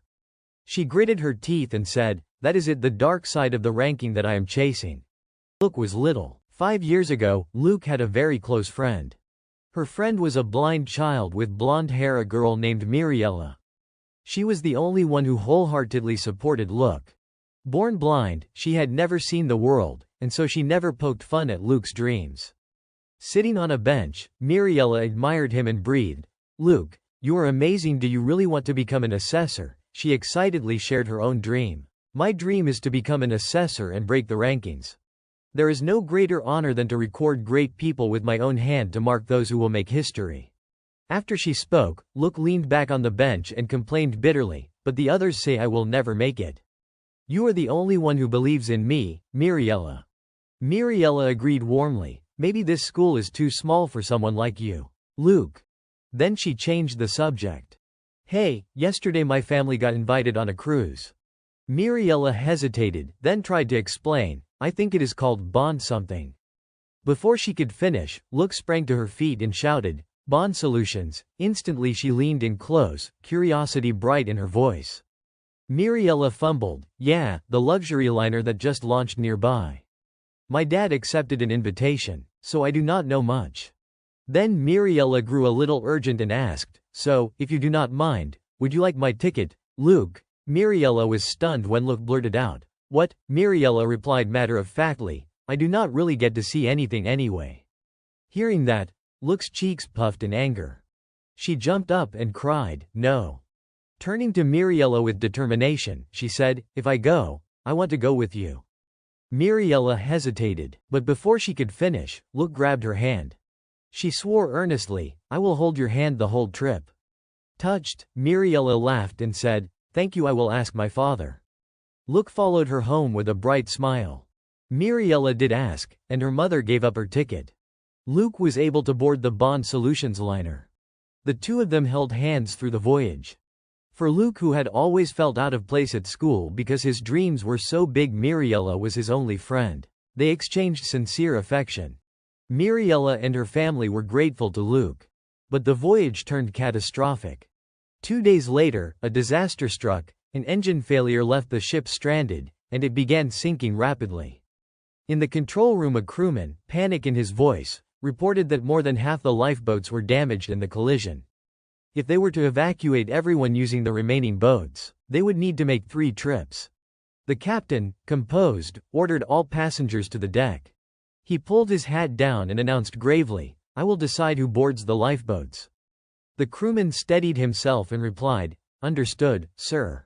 The captain laid his hand on a book and muttered sadly, "There is no choice but to use it." A short while later, everyone was gathered on deck. The captain's voice rang out, "We will now announce the passenger list for the first lifeboat. If your name is called, please board immediately." Luke tried to stay calm and comfort Miriella. "It will be fine, Miriella, I am here with you." The captain began reading names: Jack Brown, Lair Ames. A few seconds later, he called Miriella's name, Luke Emidia. Luke's face lit up with relief, and the captain continued, "Lucas Nixon, Oliver Crow." Then the captain stopped and declared, "That is the full list for the first lifeboat." Luke could not believe it and whispered in panic, "What, only me?" Miriella grew quiet, as if making a grave decision, and then she suddenly let go of Luke's hand. Realizing what was happening, Luke cried out, "Miriella," but Miriella replied firmly, "I am fine, go on ahead." Luke hesitated, but Miriella cut her off and explained seriously, "There is not time to argue. If we do not cooperate, no one will survive." She smiled sincerely and said, "I believe you will become an assessor, Luke, so I hope you will believe in me the same way." Luke forced back tears and answered, "All right." What happened next was that she was pulled to shore by a rescue boat. The lifeboat reached land and immediately turned back toward the ship.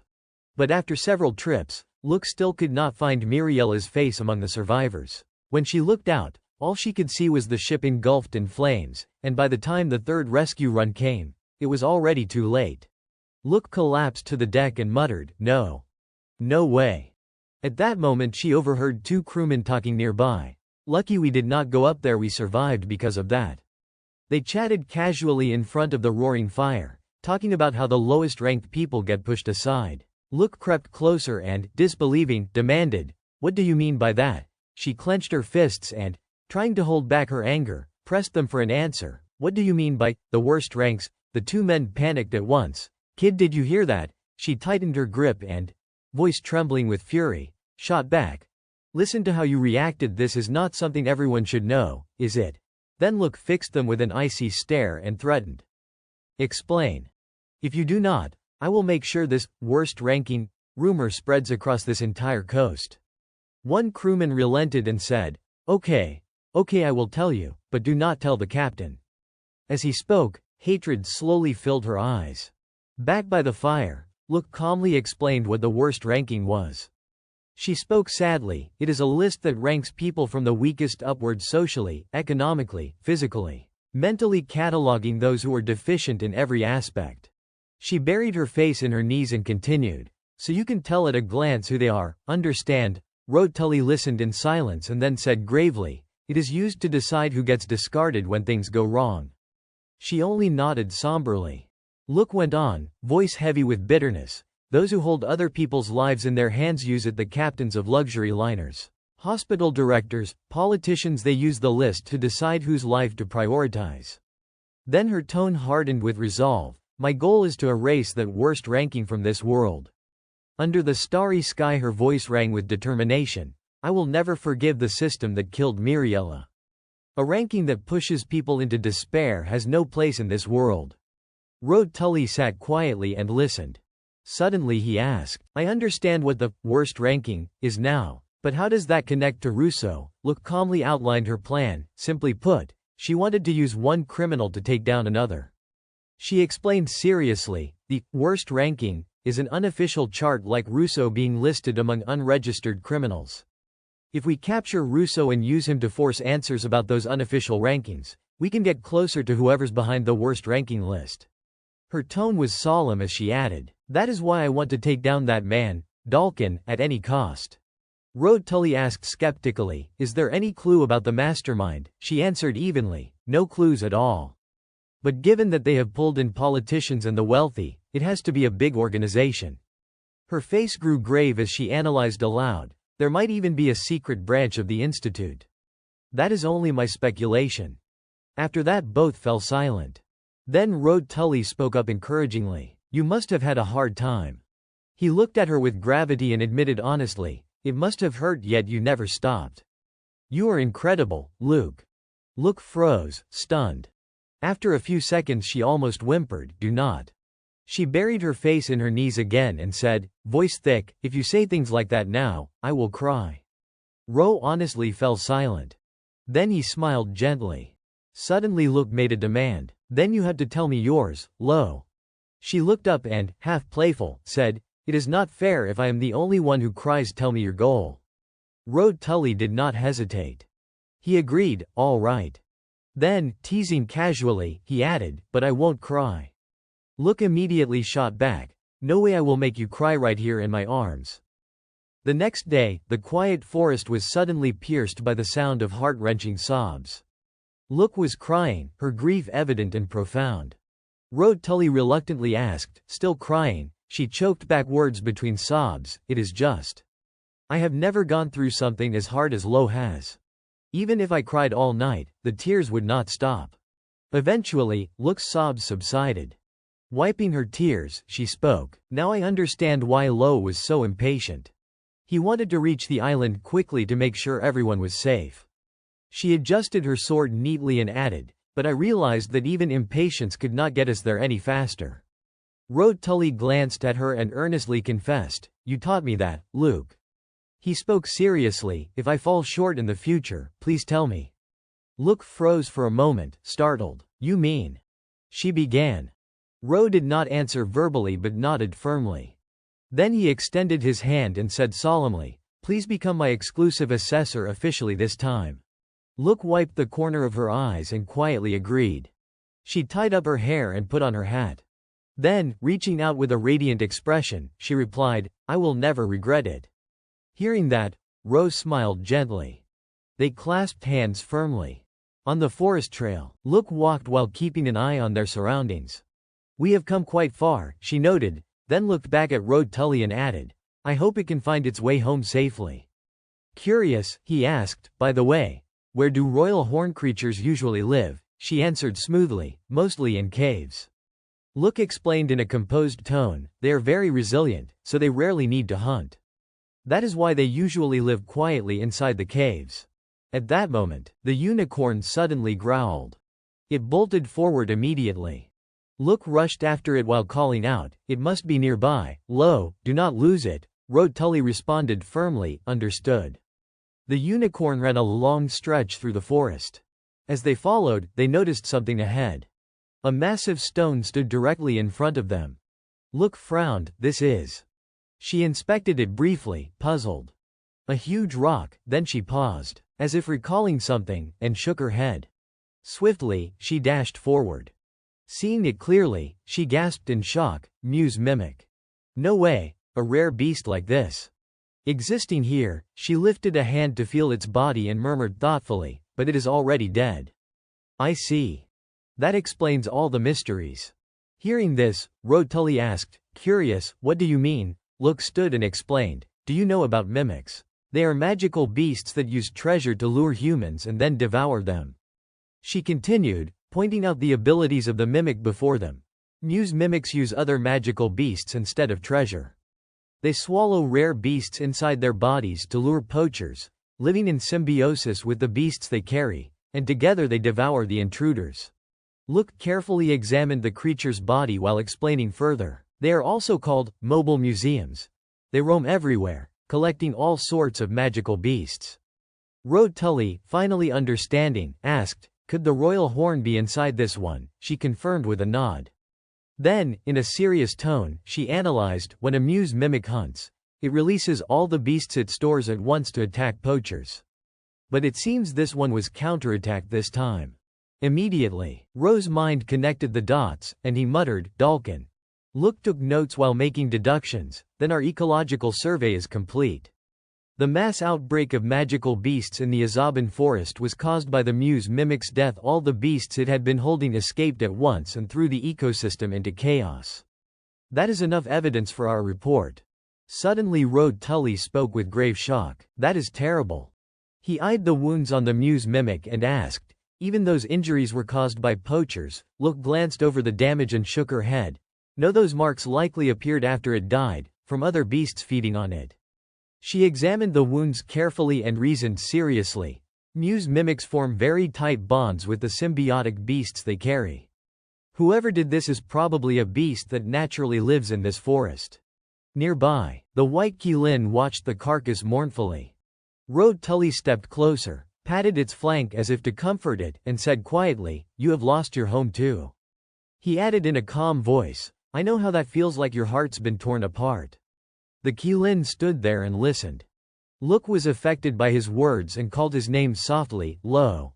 Suddenly the ground trembled, shattering the somber air. A gigantic red beast was approaching from behind them. Look's expression hardened and she shouted, "That is the one we saw before." A brad orc burst onto the scene, roaring as it swung a massive strike. It slammed down toward the two of them, but Road Tully reacted swiftly, grabbing them and dodging aside. He planted himself between Look and the danger like a guardian. After that attack, the brad orc paused, then turned and seized the Muse mimic's corpse. In the next instant it greedily tore into the dead beast's flesh. Seeing this, Look cried out in horror, "It is eating it." Without warning, the white Qilin bolted forward. It leapt at the brad orc to attack. Look cried out, "No," but the red beast swatted the Qilin aside with a single blow, sending it skidding along the ground until it finally came to a stop. Still, the Qilin struggled to its feet again. Trembling but defiant, it fixed its wary gaze on the enemy and crouched into an attacking stance, ready to fight on. Road Tully suddenly stepped forward and drew his sword. "Wait right there," he ordered, pointing his blade at the brad orc. "I will take it down." At that moment a thought rang in his head. "You said there is a move you want to use but you keep failing with it. Right?" A memory flashed back to a conversation with Eddie Marmon. Eddie, hearing Ro's problem, had been pensive. "I do not know much about swordplay either. You use prana, right?" Ro had replied bluntly, "I think I fail because I can't control my prana." Eddie had brightened at that and declared confidently, "Then it is simple. I will teach you the prana control method passed down in the marksman family. You should pick it up quickly." Back in the present, Road Tully closed his eyes and concentrated on the technique. A heartbeat later he snapped his eyes open. With a hazy focus, Road Tully spoke aloud, "The prana control method." Eddie Marmon, hands on his hips, let out a sigh. "You roughly understand how to enhance your 5 senses, right? The next step is to use those senses to look inward." Road tilted his head slightly, peering into himself. He gestured with both hands, illustrating as if viewing himself from above, surveying his own body from his own head. His eyes gleamed with a hidden insight. "Try it, and you will notice something interesting," he said. Through Eddie Marmon's guidance, Ro's perception seemed unusually sharp, especially for someone like him, whose entire body pulsed with prana. The effect was strikingly pronounced. Returning to the present, he relaxed and closed his eyes, diving inward with his heightened senses. Before him stood the colossal brad orc, a mountain of a beast. Gradually, something began to take shape around him, emanating from his very being. Though his eyes were shut, he could perceive the source of his own power more clearly than ever. This was himself. Every movement felt like the pulse of his body, the chaotic flow of prana. The familiarity made it easy to acclimate. "I understand now. If it is like this." He opened his eyes, his pupils blazing, his vision locked onto the target. The brad orc, sensing the threat, turned to face him, but it was too late. The tip of his sword, fully charged, pointed directly at it. Cornered, it closed its eyes and lunged in a desperate strike. Ro gripped his sword tightly, whispering, "Middle path." The blade sliced through the air like a cold, decisive invocation of his new technique, transformation in harmony. The power behind the strike was undeniable. Look had been observing closely and her eyes shone with awe. The second strike. It worked, but Ro shook his head. "No, one strike is not enough." He continued to swing again and again, each motion faster and more ethereal than the last. His gaze hardened as he explained in a measured tone, "Transformation in harmony is a technique that accumulates strike after strike, without end." Amidst the flurry of blows, the brad orc could do nothing but roar in despair. With a sharp clack, Road Tully sheathed his sword. The moment he turned, a massive explosion erupted, throwing dust and debris into the air. Luke's eyes widened in amazement. After the chaos settled, Ro approached the white Qilin, soothing it gently. "Do not be afraid. I am not your enemy." The Qilin cautiously approached, sniffing his hand a few times. Luke watched, moved, as it placed its hoof on Ro Tully's hand. She thought silently, at this point, it is best to travel with the royal horn. This forest has become far too dangerous. Looking up at the clear sky, Luke wondered briefly if Owl was safe. Meanwhile, elsewhere in the forest, Dalkin was mercilessly torturing a wild white Qilin, which screamed pitifully. He wielded sharp weapons, glaring at the trembling beast. "Stand still, I can't strike accurately if you keep moving." Losing patience, he turned to Rosso Cruel. "A little damage won't hurt, right?" The smuggler immediately objected. "No, that will lower the price." Dalkin slammed his weapon down in frustration. "Why, I will crush it to dust anyway." Rosso tapped his staff, explaining, "If it is dust from the start, they will suspect it is fake." Hidden high in the trees, Eddie Marmon and Owl Darkus had been observing all along. Owl muttered in disgust, "Damn it. I feel nauseous just watching." Eddie nodded grimly. The brown-haired boy tried to stay calm, but this was no opponent they could defeat. Owl looked at him and said, "We have no choice but to report to the Assessment Bureau."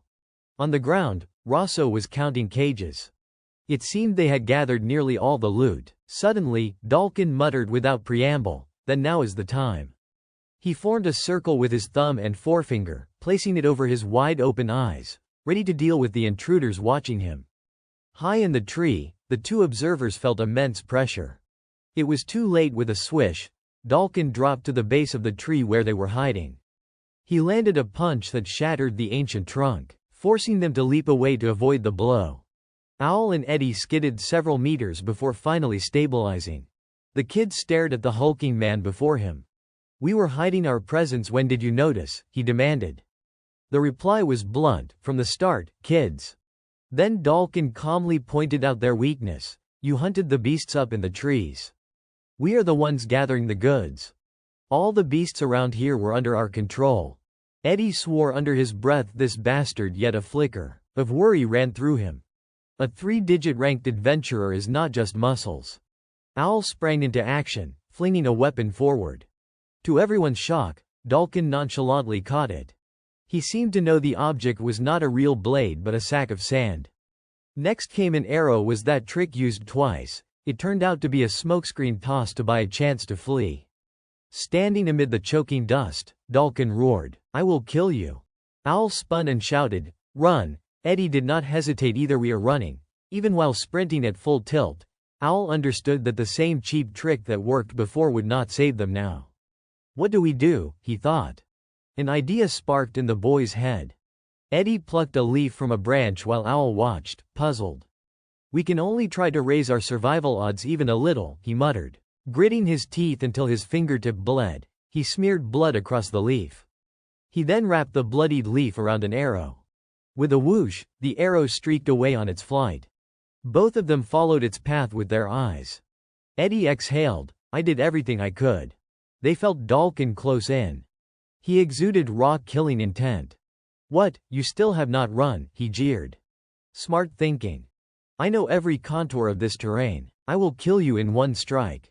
Owl shot back, "Do not block my way." Eddie smirked, "That line should be mine." As he drew an arrow from his quiver, he whispered, "An archer only shows his true skill when there is cover. It is wrong to expect this to be like a test."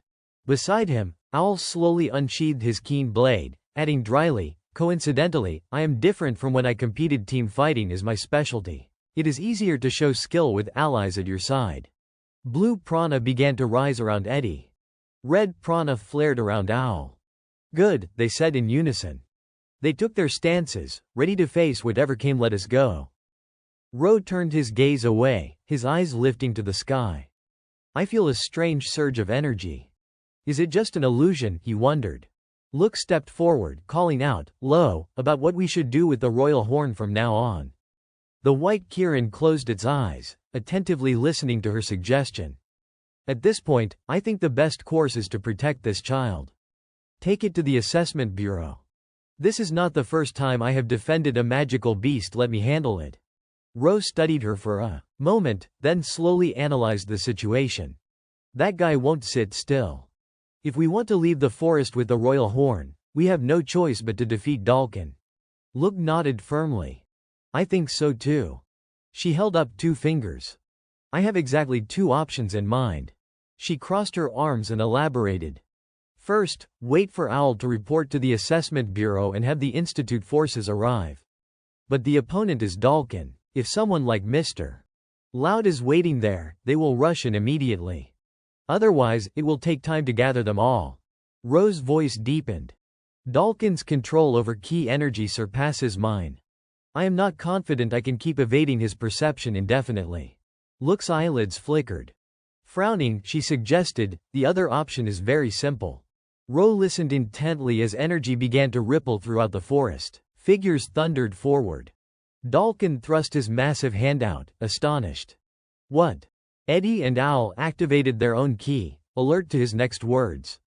You can use ki too, Dalkin asked, surprised. The energy radiating from the two was immense and stable. Not just potential, it was capability. Ro thought back, humans awaken ki by mastering a specific field, but without a trigger, it cannot be awakened. Owl had faced life and death situations, honing his combat intuition over years as a mercenary. He was adept at gauging enemy strength and had faced no real difficulty in recent years. Eddie, a genius archer born of a prestigious bloodline, commanded respect from all. No one dared challenge him. Together, they were like a living monument of success, yet neither had ever truly known failure. Until recently, that is, when they encountered an anomaly capable of wielding ki, Lo Tuli. Owl raised his sword, ready for battle. That alone was enough. Eddie drew an arrow to the string, prepared to awaken his energy. Owl surged forward at Dalkin, unstoppable. He dodged Owl's sword with razor precision. Dalkin's eyes gleamed with a sharp light as he swung a heavy fist toward his opponent. Owl slashed horizontally to intercept, and the collision between fist and blade sparked violently in midair. Owl's eyes flared as well. He had seen something. I see it now. This is the power of chi energy. Meanwhile, Eddie stood at a distance, bow raised, carefully watching their every move. He narrowed his eyes. I actually managed to use it once before, back in the forest, but this is the first time I can see its color. His pupils lit up with an electric blue glow. Now I can shoot with even greater precision, he thought. He released his arrow, activating his skill. Homing shot. Just as Dalkin dodged Owl's strike, he found himself in Eddie's line of fire. The arrow flew straight toward the back of his neck. His eyes locked on the incoming projectile. And he cursed. Damn it. He aimed right where I dodge. Channeling every ounce of chi energy within him, his entire body began to glow. The arrow clattered harmlessly to the ground. A small pouch spun through the air. Dalkin looked up just as it burst with a boom, a smoke bomb. Thick gray mist filled the area, forcing him to wince. He looked down again, startled, as another arrow shot toward him. His feet slid backward across the dirt as he traced the arrow's trajectory, then spotted Eddie perched on a nearby tree branch, staring down at him with fierce determination. Dalkin quickly calculated the situation. He can target anywhere I move. He climbed that tree at the same time he tricked me with that feint. Owl seized the opening, slashing again, but Dalkin backstepped narrowly out of range. He realized he was cornered. A coordinated team, archer sharing my position, swordsman pressing me without pause, their timing is flawless. He glanced at Owl's cold, composed face. So that one's the brains, he muttered internally. Owl's fingers subtly shifted into a series of hand signs. Dalkin caught it immediately and smirked. Hand signals too, huh? If I had a little more time, I could crack their code. These bastards really are good at deception. Then he went silent. Suddenly, Dalkin reached up to rub the back of his neck. I give up, he said flatly. Dealing in monster trading brings too many headaches. Fighting new people is just a waste of energy. So I've only been toying around. His hand flared with a razor-sharp aura. Understand? The veins on his arm bulged, his chi radiating like blades. This isn't a difference that can be solved with brains alone, he seemed to convey. Don't underestimate us, Owl roared, charging forward. From above, Eddie released his bowstring. Dalkin tightened his stance, fists raised. Sword and arrow attacked in perfect sync, but Dalkin's chi burst outward, enveloping both weapons in its glow. He punched. Grip speed, rank 48. Owl jerked backward with a choked gasp. KH. Dalkin caught the tip of Owl's sword with his bare hand and lifted it effortlessly. Owl's eyes widened in disbelief as the man crushed the blade between his fingers. Grip strength, rank 19. He followed up with a vicious kick. Owl's body flew back and hit the ground hard, blood spraying from his lips. Owl, Eddie cried, horror in his voice. Dalkin turned, uprooting the very tree Eddie stood on. Weightlifting, rank 7. A system note flashed. Owl whispered faintly, Eddie? Dalkin rubbed his neck again, chuckling darkly, still clinging to life. Huh? Too bad, your organs are pulp, so I can't even sell you anymore. Raising his arm high, he bellowed, in that case, just die already. A streak of green light suddenly lashed across his arm, binding it tight. His eyes widened. Ro stepped forward, his tone cheerful. Thanks for the message on the arrow. Good thing I wasn't late. Owl whispered weakly to Eddie. As Dalkin scowled, you again, he hissed. Ro's expression turned solemn. The simplest method, final resolution. He leveled his sword toward Dalkin. Stance firm. I will be the one to defeat you. In that moment, their figures stood side by side. Ro Tully. Adventurer rank 2.728. Dalkin Iris. Adventurer rank 672. Rosso Cruel stared at the cages for a long moment, then said, Dalkin's late. He adjusted his spectacles and stared intently at the thing in his hands, wondering if the man was really struggling against a pair of kids. Rosso mulled over the young man he would seen. If a wildcard exists, it would be that brat. That prana of his. Indeed. Then, without warning, a mysterious smile spread across Rosso's face. Meanwhile, Ro faced Dalkin. The two exchanged razor-sharp looks. The air around them crackled, each man's presence pressing to overwhelm the other. Dalkin struck like lightning, hurling a fist at Ro that caught him off guard. A barrage of blows followed punches that carried terrifying physical force. With quick eyes, Ro raised his sword to parry the incoming fists, then used his leg to spring up into the air. Without wasting words, he brought his blade down in a devastating strike toward the Dalkin below. Ro closed quickly, his gaze full of killing intent. Dalkin answered with his own powerful punch, and the two of them unleashed everything they had, their strikes meeting in a thunderous explosion. Ro's technique threw Dalkin off balance and pushed him backward. Dalkin regarded him warily. Your footwork's improved a little, he observed. Ro said nothing, only stared at him with fierce intent.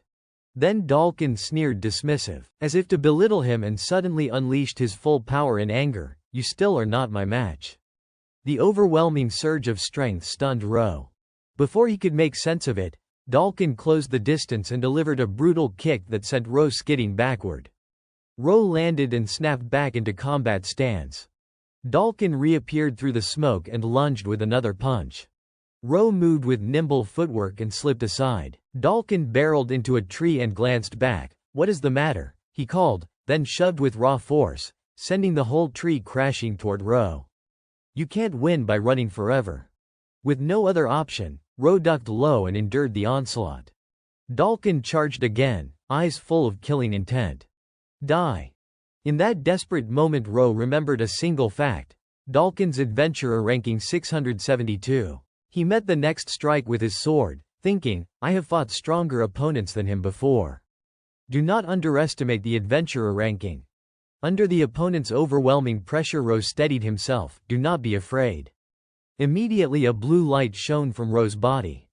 Dalkin froze, astonished. Ro seemed bolstered by newfound strength. Lightning flickered through his eyes as he surged forward. He landed a blow that struck home, and Dalkin seethed in fury. A prana trick. This brat is copying my moves, he snorted. Ro replied calmly, a technique? That is not even worthy of being called a technique.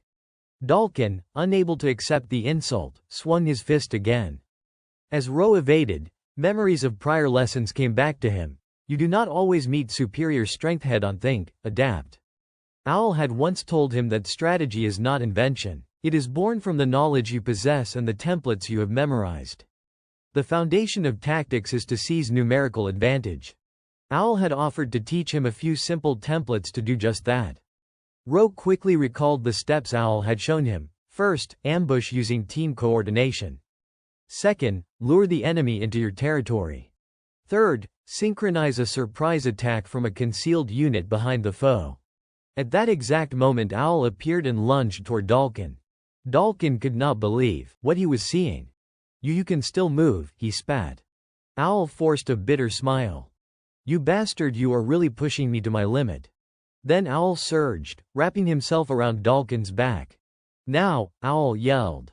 Dalkin, momentarily restrained, howled, you damned, and exploded outward with a massive release of force that sent both of them skidding apart. He charged straight at Ro, snarling, too bad for you. Just as Dalkin's fist was about to smash into Ro, an arrow swept across his field of vision, and he howled in pain. Eddie, perched under a tree, had drawn and fired, his voice calling up, go, low. Caught completely off guard, Dalkin took a diagonal cut across his belly as Ro struck. Chapter 21. When Ro's blade bit into Dalkin's side, Owl was flung backward. The blow looked like a killing strike. Dalkin stood agape, unprepared, mouth open. Just when it seemed he would been finished, he drew himself together and fought to keep his balance. Ro could hardly believe what was happening. Dalkin went berserk, his power leapt up another notch. What do you take me for? He roared. Even Owl, lying on the ground, was stunned by the surge of strength. Without wasting words, Dalkin launched another blitz at Ro. The forest itself seemed to tremble from his force. With no choice, Ro leapt into the air. From below, Dalkin shouted, you blocked it, now it is over. A cruel smile split his face. I will crush you the moment you hit the ground. From the forest floor, Dalkin taunted, you deserve credit, an insignificant adventurer holding out this long is impressive. Owl lay exhausted, unconscious. Even Eddie could no longer fight. You have no comrades left to rely on, Dalkin snarled like a wild beast. Just die quietly. Ro felt panic wash through him. Then a creature appeared, a pair of paws reached out and a voice called, do not be afraid. A horn materialized. Ro reached a hand toward it and said, I am not your enemy. Suddenly someone shouted his name, Dalkin. He froze mid-attack, glancing toward the voice. From behind, a wolf lunged at him and slammed hard into his back. Lo, look, shouted from a distance, pouring everything into the cry. Finish him. Seizing the opening, Ro did not hesitate, he swung with everything he had. From above came a crushing sword blow aimed at Dalkin. The enemy had no time to brace. He could only try to take the impact with his fists. Even so, his defense could not hold, the slashes kept coming, each one heavier than the last. Ro delivered the final, decisive strike from above Lotus. The world around them felt like it detonated and bloomed. Dalkin was hurled away, landing in a heap on the ground. Look ran over, breathless. Lo, are you all right? She took in his battered form and asked, are you okay? The answer was obvious from the wounds. Yet her face was alight with exhilaration still. You were amazing. You actually beat Dalkin. Ro answered calmly, I only knocked him out. He won't be moving for a while. No sooner had he finished speaking than a huge hand reached for him. Dalkin glared at Ro with murderous intensity. Gritting his teeth, he hissed, I will kill you. I will definitely kill you. For a moment Ro was stunned, this bastard was still. Then Dalkin wrapped both hands around Ro and hoisted him bodily into the air. Look screamed in anger, let Lo go. He cast a sidelong glance at her. His eyes were like those of a raging demon. Look saw it and trembled, unable to speak. She crouched down, face ashen. A monster, she whispered. Dalkin still had Ro's head clamped in his hands. He ground his teeth and forced his strength, furious. Damn it, I can't even crush this kid's skull. With a final heave he hurled Ro away. Ro broke free, gasping, and snapped back into a fighting stance. Dalkin's face remained a scowl as memories of past missions washed over him. How long do you plan to rest? He barked to his teammates. They answered nonchalantly, no rush, Dalkin's got enough strength. He would been praised like that before. From now on, if you want to climb the ranks, you have to cooperate. Keep pace with us. The look on Dalkin's face then had been one of smug satisfaction, and now, in the present, it returned. Suddenly he stalked forward and spat, "You and I are both pathetic." Then he wrapped his hand around Ro's throat. "I will squeeze the life out of you right here." Ro could not match the man's raw power. As the choke tightened and death seemed close, a fierce resolve flared in Ro's head. "I can't die here. Not like this. I won't die." He dug his fingers into Dalkin's hand with everything he had. At that instant a flash, only the briefest image flitted through his mind, a girl with long black hair. Then, once more, Ro's body erupted in a blinding surge of light, leaving Dalkin stunned. He cast a sidelong glance at her. His eyes were like a raging demon's. Look froze, trembling, unable to form a word. She crouched down, face drained of color. "A monster," she whispered. Dalkin still had Ro's head clamped in his hands. He ground his teeth and summoned every ounce of strength. "Damn it, I can't even crush this kid's skull," he snarled. With a final heave he hurled Ro through the air. Ro tumbled free, gasping, and snapped back into a fighting stance. Dalkin's expression remained cold and furious as memories of past missions washed over him. "How long are you planning to rest?" he barked to his teammates.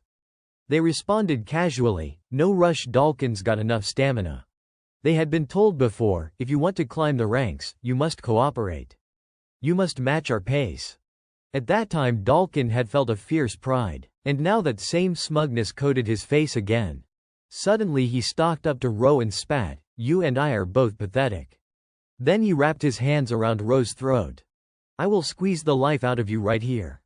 Ro could not match the man's raw power. As the choke tightened and death pressed close, a ferocious resolve flared in Ro's mind. "I can't die here. Not like this. I won't die." He dug his fingers into Dalkin's hand with everything he had. A fleeting image of a girl with long black hair flashed through his mind. Then, once more, Ro's body erupted in a blinding light so intense it left Dalkin staggered. Dalkin still clutched Ro's neck, but Ro's force now surged back with brutal intensity. Ro drew a breath, focused on everything around him: wind, thinning clouds, the pull of water, the touch of earth. With that sacred light he glimpsed something eternal. "Invader, use your own eyes and look straight ahead. These precious days will never crumble." He tightened his grip on Dalkin's arm, eyes blazing with ferocity. Something made Dalkin cry out in surprise. In an instant half of his arm was swallowed by a shaft of blinding light, vanished from sight. Smoke billowed, and the severed half of his arm was dragged away. He screamed in agony, clutching the remaining stump as blood poured down. He glared at Ro. "You bastard, what did you do?" Ro was now enveloped in a radiant aura. The secret technique of the Thule clan made reach up to the heavens. Look sat on the ground, dumbstruck. "Is that Lo's secret technique?" she thought. "What is this?" It was nothing like any move she would seen before. Dalkin refused to accept it. Enraged, he lashed out with his remaining fist. As his hand neared Ro's body, the light flashed again and consumed the rest of his intact arm. He stood frozen, stunned by what had just happened. Ro spoke at last. "Dalkin." While the man still reeled, Ro closed and swung his sword. "You," he said. "You are done." Another horizontal cut ripped across Dalkin's body. Blood sprayed from the wound. Dalkin could only choke and howl, powerless. Memories rushed through his mind. Rankings are trash. The bespectacled man had once spoken to him while reading. Simply put, to climb the adventurer rankings now you need team achievements. 4 years ago you were ranked 5,862. Since then you have taken commissions alone. Our judgment, you lack team spirit. Dalkin had exploded in fury then, pounding the table. "Do not be ridiculous, judge me by my results. I am stronger than most double-digit rankers." The man remained even-tempered. "We can't change the criteria. As assessors, we can't promote you into the double digits right now." Dalkin seethed and argued, "What about that kid who just climbed into the top 2? He is a solo specialist too. For some rankers, exceptions exist, but not for him." He thought bitterly, "If it were up to me, I would kill that man on the spot. It is not that I am only angry, I have tried my best." For rankers, the rankings are everything. We live to climb the list. Later he met his two teammates, a blonde young man who cheerfully introduced himself. I am Ryu, rank 4611, and a short-haired girl, male, rank 5072. The blonde had said, I know this is desperate, but it is an honor to team with someone in the 3-digit ranks. Dalkin, inwardly contemptuous, accepted that he had no choice but to form a team with these nobodies. I lack team spirit only because I am simply too good, he told himself. No matter who he teamed with, they would only slow him down, and the assessors ignored him. After they encountered a giant eagle, Ryu had said, sorry, Dalkin, who knew there'd be a griffin here. Dalkin had said little and punched the creature down. After the kill he coldly told the two to finish the commission quickly. They fell in line and followed. Sleeping in a cave afterward, he thought, since teaming with them he would run into more giant beasts, not because they were hard to fell, but because of something else. When he turned to look, he noticed them moving off together into the forest.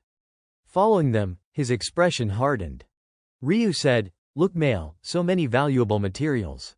Amazing. Now I can finally treat myself. The two had been gathering the leftover spoils of the beasts. Ryu smirked cunningly. See, just like I said, grab the intel on the giant beasts first, then stumble into them during the mission. And that fool takes care of everything for us. Male's face twisted into a sly grin. You really think he does not notice? No way he would. Some rankers only care about their own rankings. Let us keep using him while we can. The two of them were reveling in their success when Dalkin suddenly appeared behind them. The air turned icy, making their spines tingle with fear. You trash, he growled, should I throw this bag away? Or kill you all? Make your choice. Male, still in shock, heard Ryu call her name. When she turned, he did not hesitate to punch her squarely in the face. Then, standing over her in a terrifying display, he said, Male.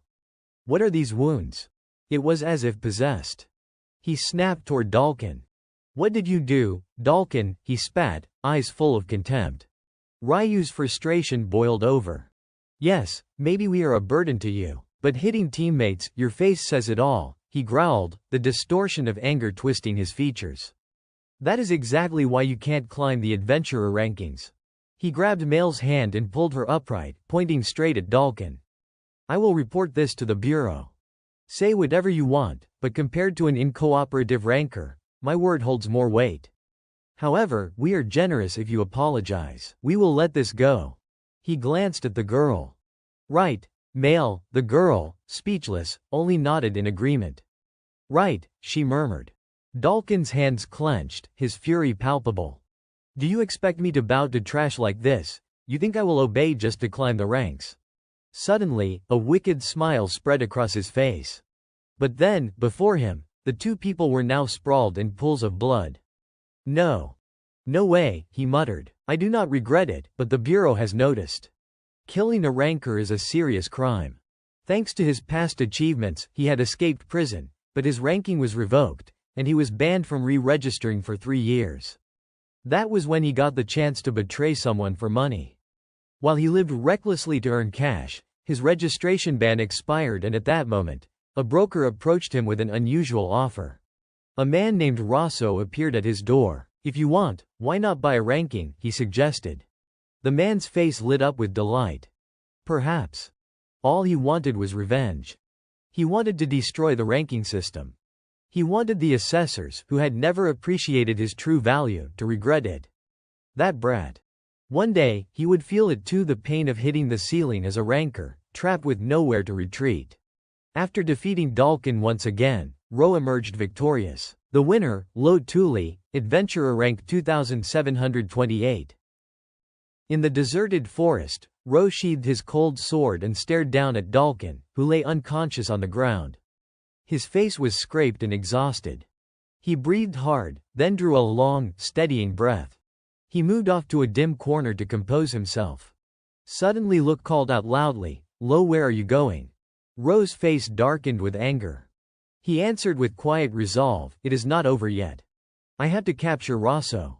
The words sent a wave of shock and something close to hope through Look. She remembered that night, when she would told him if she could seize Rosso and force him to talk about the unofficial rankings, They might be able to trace the mastermind behind the worst rank list.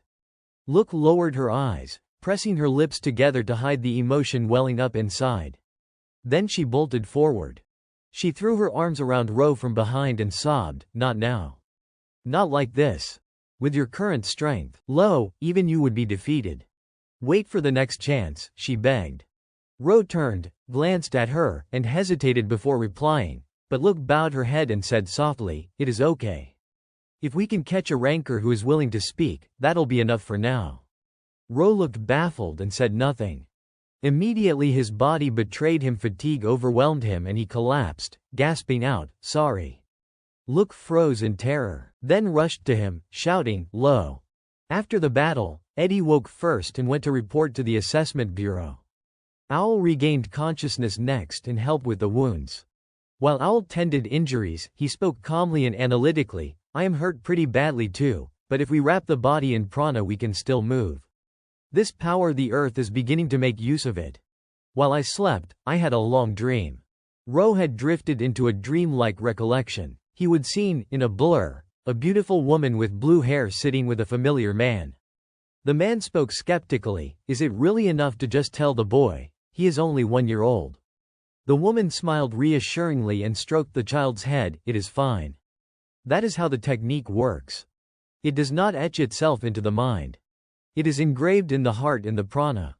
When Lo awakens his prana in time, he will gradually remember. He might even recall this conversation." She laughed softly. The little Ro clutched at her clothes, curious. The man fixed him with a serious look and addressed him, "Lo, our ancestors once possessed special powers. That gift brought them enemies. They were defeated and scattered, and one of them became the Tuli village. We live here secluded, but that might be for the best. It lets us live apart from the fighting." Older Ro watched the three of them and thought silently, "Father, I think the same." But then a question came, "If that is so, why did you teach me that technique?" Father, mother, grandmother, everyone knew, did not they? They all understood that one day he would have to fight. Ro opened his eyes slowly, his gaze serious. He saw his two comrades and heard loud frown and ask, "You are awake, enduring the pain." Ro sat up. Look leaned over him anxiously, "Lo, thank goodness. You were out cold for an entire day. I was so worried." Ro's eyelids drooped. He gave her a crooked look and said, "You treated me, thank you." Then he looked up at Loud and asked, curious, "Why are you here?" Loud extended a hand and offered a faint smile. "I rushed over as soon as I heard. If you had not woken, I would have taken you back to the capital. I heard about the trouble on your first mission. Can you move?" Ro gripped Loud's hand, rose with effort, and answered, "I can."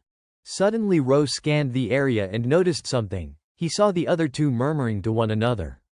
"You have already been to the assessment bureau and came back on purpose," he heard them say. "I worried leaving everyone behind." Ro reassured himself, everyone was safe. In a sudden motion, Loud stepped up to the wooden post and looked down at Dalkin, who was now tied and being escorted by assessors. His voice was cold and clipped, "You can move too, right? I will untie you, but do not resist. That'll only waste time." Dalkin's face darkened. He said nothing. Loud studied the hulking man's bound form in silence. He peered at the two hands that had been severed and frowned in confusion. How had this happened? They had not been cleanly cut. They would vanished. He would never seen anything like it. Whatever struck Dalkin had to be strong enough to fell a top-ranked knight. Along the violet-tinted forest trail, they walked slowly. Look walked shoulder to shoulder with Ro, cheerful as she said, "Now that your wounds have healed, Lo, you should register for more ranking lists. The rankings help you analyze yourself. Dalkin favors close combat, right? He is confident in one-on-one fights because he knows his strength is unmatched." Ro folded his arms, absorbing her point, and asked, "You mean I should sign up for many different lists to learn my strengths?" Her eyes glittered with excitement as she replied, "Exactly. Comparative evaluation matters. The assessment bureau can measure all kinds of abilities. When we get to the capital, I will take you. I am so excited." Meanwhile, deeper in the woods where pale light filtered through leaves, a man with a staff made his way forward. Rosso had fled when Dalkin fell. Now he muttered to himself, pondering the prana fluctuation he would sensed at the end of the fight. That brat. Something long hidden had surfaced of its own accord, or had it been staged to draw attention? Suddenly Rosso's foot stopped and a thought struck him. It might provide a chance to get in touch with the Isle deity. He came to a dim, cold door carved with 2 intertwined serpents. Cautiously, Rosso pushed it open. The hinges creaked in the silence. He entered a chamber where a cloaked figure bowed and said respectfully, "We have been waiting for you, Chief." Rosso's face remained impassive, unreadable. He surveyed the gathered figures in the shadowed room and announced, "My dear comrades, at long last we have found a descendant of Babel. Thanks to this, our plan can advance dramatically. The time has come to rescue this world, a world ruled by things like ranking lists." The cloaked members raised a cheer. "We act in the name of Ouroboros." Rosso removed his wig and beard, muttering as he did so, "In the name of Ouroboros." He revealed his true self, Rosso Cruel, smuggler ranked 76. He set his spectacles on the table and became someone new: Adam, smuggler rank 15, killer rank 2, thief rank 4, narcotics producer rank 1, prana scholar ranking, head of a criminal organization ranked 1, the leader of Ouroboros. A bright morning arrived and everyone returned to their quiet town. Look strode ahead with the white Keelin at her side, cheerful. "We are here," she announced. "Owl and Eddie, head to the infirmary. I will handle filing the mission report." Loud, "Take care of transferring Dalkin. Just state that he violated a ranker's code." Ro frowned and complained, "You are ordering people around willy-nilly." Look turned back to him with a calm look, "I am used to it. Cleaning up after rankers is part of an assessor's job. Also, everyone except Loud must keep their schedules clear for the next 10 days. She held up 3 fingers with a playful seriousness. "I will update everyone's rankings." The 2 of them exchanged looks and answered happily, "Finally. Let us hope the results are good." They all went inside, leaving only Look and Ro outside. She shifted a little shyly and said, "Lo, there is something I want to talk about the Royal Horn. When the Assessment Bureau protects a magical beast, someone needs to act as its guardian. If possible, I would like you to take responsibility for it." Ro nodded. "I do not mind. But could not you do it?" Look replied gently, "An assessor has lots of constraints. When a royal horn grows, it becomes huge. The Bureau's protective facility will get cramped. If I, an assessor, became its guardian, my personal feelings would make it difficult to move the creature if needed. As an adventurer, you can freely take it out. For the horn's benefit, I think it is better that way." After a pause, Ro answered, "I understand. I will take it." Look sat down and stroked the Keelin's fur, smiling. "Thank you. So will you name the little one?" she asked in anticipation. Ro thought for a moment, his eyes turning melancholy, then he looked back up and said, "Name." He paused, regained himself, and finally said, "Ralph." Look brightened. "Ralph, that is a great name. Is there a story behind it?" Ro sat down and spoke softly. "When I was small, a man once stood alone against a massive red bear that appeared in our village. He was brave. I took his name." He added, "Thank you for saving me during the fight with Dalkin. From now on, take care of me too, Ralph." The Keelin blinked and gave a small grunt in response. Ralph was placed under the Assessment Bureau's protection. With the registration complete, Ro could visit whenever he liked. Occasionally, he would stop by. When Rao went to the infirmary, Owl and Eddie were already there, lying in beds and talking while Ro listened. "By my estimate, I probably jumped about 3,000 ranks this time," one of them said. "So that means I have moved up 4,000 ranks." The conversation grew more excited. 5,000 ranks, 6,000, now I am into the 3-digit ranks. If you are triple digits, I will be double digits. Know your place. Their voices brimmed with the thrill of rankers. Suddenly a voice cut through them sharply, "You lot quiet in the ward." A woman's presence filled the room. "If I am in charge, I will heal any wound within 10 days, she declared, "but you must obey my orders." She was Clara Save, a rank 14 physician and the Assessment Bureau's resident doctor. She pointed at Ro and snapped, "You lie down too, really. Your insides are a mess and you are walking around with no protection. Rankers are nothing but fools sometimes." At some point Ro found himself propped on a bed while Owl and Eddie teased, "Lo, we won't lose to you, we just started slow. We will catch up fast." Clara's anger flared like a cold demon. I said be quiet, then she released prana and wrapped moving bandages around Ro. He watched in astonishment as the gauze seemed alive, winding itself like a living thing. So this is prana's power, he realized. The three of them were bound like a parcel, and Clara's skill was astonishing. His wounds knit closed almost instantly. Luke visited them several times but seemed busy, certainly swamped with work. The assessment bureau was strict and fair above all. In the bureau's office, Luke peered at numbers on a screen. A newly arrived assessor stood behind her and smiled. Look, you have been working hard. This review seems to be taking a while. She tapped the keyboard and replied, there are a lot of difficult judgments. The assessor continued, can you contact a prana scholar named Layla? Preferably someone in the top 50, if possible. She raised her hand in a polite salute to Luke and said, understood, I will search for it. Then she returned to her studies, thoughtful. No matter how far she searched, she found no information about a tribe called Thule. Pursing her lips, she frowned, puzzled. What exactly was that technique? 10 days later, they had reconvened. Luke turned to the three of them and said, this is the assessment room. When updating complex rankings like the adventurer ranking, we usually reserve this room and input a massive amount of data. To update rankings, we have to cross-check against all kinds of other lists. Owl looked around for a moment, slightly perplexed. A massive amount of data. How many people worked on this? Luke replied casually, I did it alone. I borrowed a little help from friends, but doing it alone takes longer, yet it is more accurate. Owl's face was filled with astonishment. When updating the mercenary ranking, I did not even gather this much data.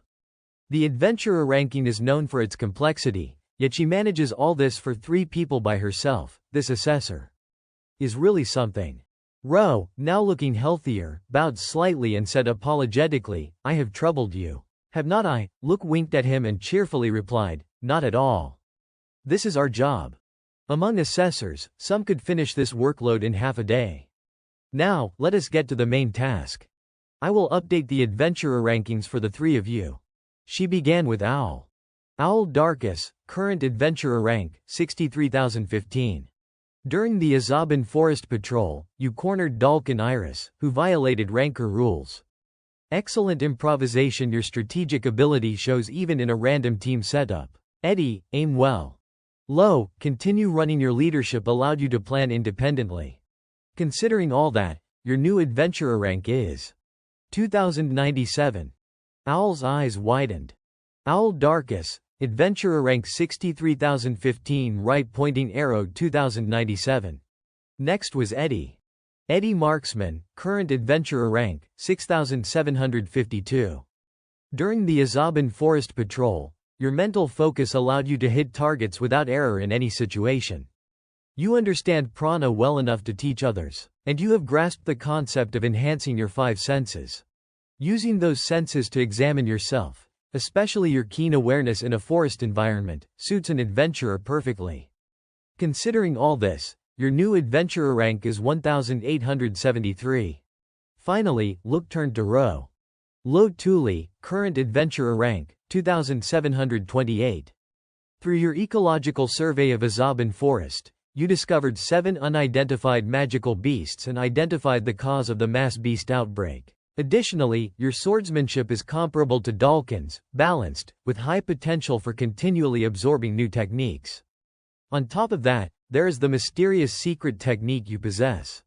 Luke raised her head and met Ro's eyes. Considering all these factors, your new rank is 1089. Lo Thule, adventurer rank 2728, right pointing arrow 1089. Ro stepped closer, hesitant. I jumped almost into the 3-digit ranks in a single leap. Luke smiled. Yes. That is extraordinary speed. So, Lo, be ready. The moment a ranker draws attention is not when they register their rank, it is when they update it. The update speed reflects a ranker's growth. 2 people jumping from 6,000 to 2,000 is remarkable, but the higher the rank, the harder it becomes to climb. Lo, you have jumped from 2,000 to nearly 3 digits in a single update that is revolutionary. In other words, at this very moment, people all around the world had come to know the name Lo Thule. From now on, Lo would experience countless changes as a ranker, some for the better, and some for the worse. Meanwhile, in the town, a grand and luxurious mansion stood prominently. An assessor holding a clipboard announced, "The update of the night rankings is now complete." Just as expected from the Marcy's night order, the young knights are showing remarkable growth. Suddenly, someone approached her and asked, "Excuse me, may I borrow the ranktel for a moment? There is a ranking I want to check."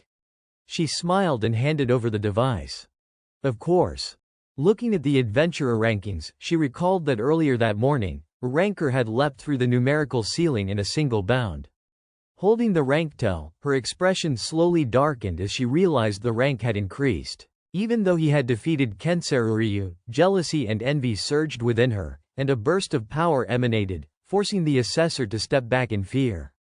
She lightly touched her sword and said, "Forgive me. I did not realize I used so much force." After the story concluded, Gran asked the two of them, "I will be heading back first. What about you two?" Look quickly replied, "We plan to update a few more rankings." Gran nodded and said, "I see. By the way, which rankings do you intend to challenge?" Look glanced at Ro before answering, "Since Lo uses a sword, I am planning to update sword-related rankings. I am also considering the prana-related rankings out of curiosity." The man fell silent, contemplating. "Measuring prana here might be quite difficult," he said. Look blinked, puzzled. "What do you mean?" Gran explained, "This country is relatively advanced technologically, but when it comes to prana, there are still limitations. The equipment here cannot accurately measure a person's prana levels." Look's eyes widened. "You mean?" Gran turned to leave, offering a piece of advice before going. "If you plan to continue as his exclusive assessor, you would better be prepared." After Gran departed, the two were left standing in quiet bewilderment. Ro asked Look, "What did he mean by that?" "I do not know," Look admitted. "Turns out they have devices to measure prana. Anyway, there are prana-related rankings, and I want to try measuring some things. But since Gran said that, we should first challenge the sword-related rankings." Ro shrugged. "Like the sword speed ranking, for example." Look nodded enthusiastically. "Exactly. Swords are a common weapon, so there are many related rankings. But there is one very important rule," she added, leaning in to whisper, "Please do not use Kensiru Ryu." Ro tilted his head. "Why not?" "As I mentioned before, Kensiru Ryu is a singular heirloom technique of very special sword style passed down only to those who reach first place in the night rankings. For night rankers, Kensiru Ryu is the ultimate dream and goal. It is no exaggeration to say that most top swordsmen strive to inherit it," Look explained. Ro's eyes widened in understanding. "So it is that extraordinary a sword technique." Look continued, her tone measured. "For example, Lo can swing his sword and produce seemingly effortless strikes, but in reality, those are extremely advanced techniques, skills only usable by swordsmen ranked 800 or higher. Do you understand what being ranked 800 means? Out of 2 billion people, only 800 can perform it." Ro nodded, comprehension dawning. The founder of Kensiru Ryu, Lawrence Wolfriven, was the first to reach first place in the night rankings. He was not only a top-ranked swordsman but also a scholar who created countless sword techniques. Kensiru Ryu is considered his greatest masterpiece, earning him the title Master of Blades, a sword style capable of controlling strikes freely. The power you are currently using holds immense value. That is why, for now, it is better to keep it hidden. If you anger the top-ranked knights now, it could be the end of you, Look cautioned. Rao turned to her, nodding firmly. "I will be careful." "All right, then," Look said, smiling, "let us choose which rankings to challenge. Even if you can't reveal your full strength, registering for rankings is still beneficial." With that, she waved her hand, signaling the start. The two of them stepped inside, and Ro could not help but ask, would not it be better to not register at all than to be ranked low? Look shook her head calmly. "In today's world, if you do not register your rankings, you can't earn trust. Besides, I do not think you need to worry." Ahead of them stood a massive boulder, the challenge for the continuous slash ranking. This was not any ordinary stone. It was a specially crafted possessed stone capable of withstanding repeated sword strikes. The participant simply had to slash continuously for a set period, after which sensors would calculate the number of strikes successfully landed. At that moment, another challenger was testing the stone, swinging his sword with all his might. He finished with a ranking of 1862, exhaling in relief. The stone bored 2 deep cuts, which healed themselves immediately afterward. Using the softening technique MANHWA would yield even better results. Ro stepped up for his turn. With a single motion, he unleashed a flurry of consecutive slashes on the stone. The result? A ranking of 149. The boulder was crisscrossed with countless cuts, leaving the onlookers speechless. This was the result using only prana. Next came the accuracy test. The participant had to thrust his sword precisely through the narrow gap between 2 metal plates. The test would end if the plates trembled even slightly. As the challenge progressed, the gap would shrink, and slower movements would not count. Another man swung with all his strength, earning a ranking of 734. His companion praised him excessively. "Master, breaking into triple digits is already astonishing. There are countless sword users, but true swordsmen are rare. Anyone claiming to be a swordsman should at least reach a triple-digit ranking." Then it was Ro's turn. He used his skill to slice the 2 plates in half. With just 1 strike, his ranking skyrocketed to 87, leaving the 2 men nearby nearly jaw-dropping in shock. Ro paid no attention to them, his focus solely on the sword in front of him. Now that he could use MANHWA, it was time to practice the third technique. Luke watched from outside, unable to speak. Even without using Kensiru Ryu, he was stronger than most other rankers. A satisfied smile spread across her face, proud as though she had just witnessed a personal triumph. Indeed, she had not misjudged him. She walked over to him. "Lo, do you want to register your rankings, the ones you used in Azaban Forest?" Ro pulled out a piece of paper and handed it to her. "Is this it?" Luke asked, glancing at her device. "You can register up to 10 rankings. Select the ones with the highest placements, and I will handle the registration." Suddenly, a female voice rang out from a distance. "High rankings, really?" The speaker stepped toward the challenge without another word, her eyes fixed on the boulder ahead. She began unleashing an incredible series of attacks, the strikes so precise and powerful that the ranking machine's numbers jumped wildly before finally settling at 29. Even Rao had to take notice. "That is high." The girl turned to him coolly. "Why the surprised look?" she asked, stepping closer. "If you were serious, you could reach this level too, could not you?" "Of course. Because I am a Kensiru Ryu user," Ro thought, suddenly tense. "I have been found out." Luke's eyes widened in shock. "Lo Tuli." The girl did not hesitate, pointing directly at him and issuing a challenge. "Fight me. And if I win, you will have to give up your swordsmanship, completely abandon it." The girl boldly issued her challenge to Ro, "Fight me. If I win, you will have to give up swordsmanship." Ro was taken aback, the word swordsmanship hanging in the air. The people behind them murmured in astonishment, whispering about the 2 of them. Setsu then turned her face away. "Move over there, follow me." Neither Ro nor Luke fully understood what was happening. They exchanged confused glances. The 3 of them eventually arrived at a grassy area behind the castle. Setsu stopped and said, "This spot will do." Her tone grew serious. "Revealing Kensiru Ryu is extremely shameful for me. If possible, I do not want anyone else to see you use it. Let us maintain minimal courtesy. I am Setsu Aurelia, Knight rank 305. You understand the mindset of a ranker knight, do not you?" Ro said nothing, his expression serious as he faced her. Luke, standing aside, asked cautiously, "How does she know Lo uses Kensiru Ryu?"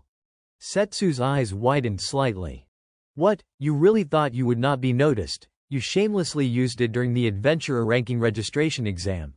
Her words were so matter-of-fact that both Ro and Luke froze.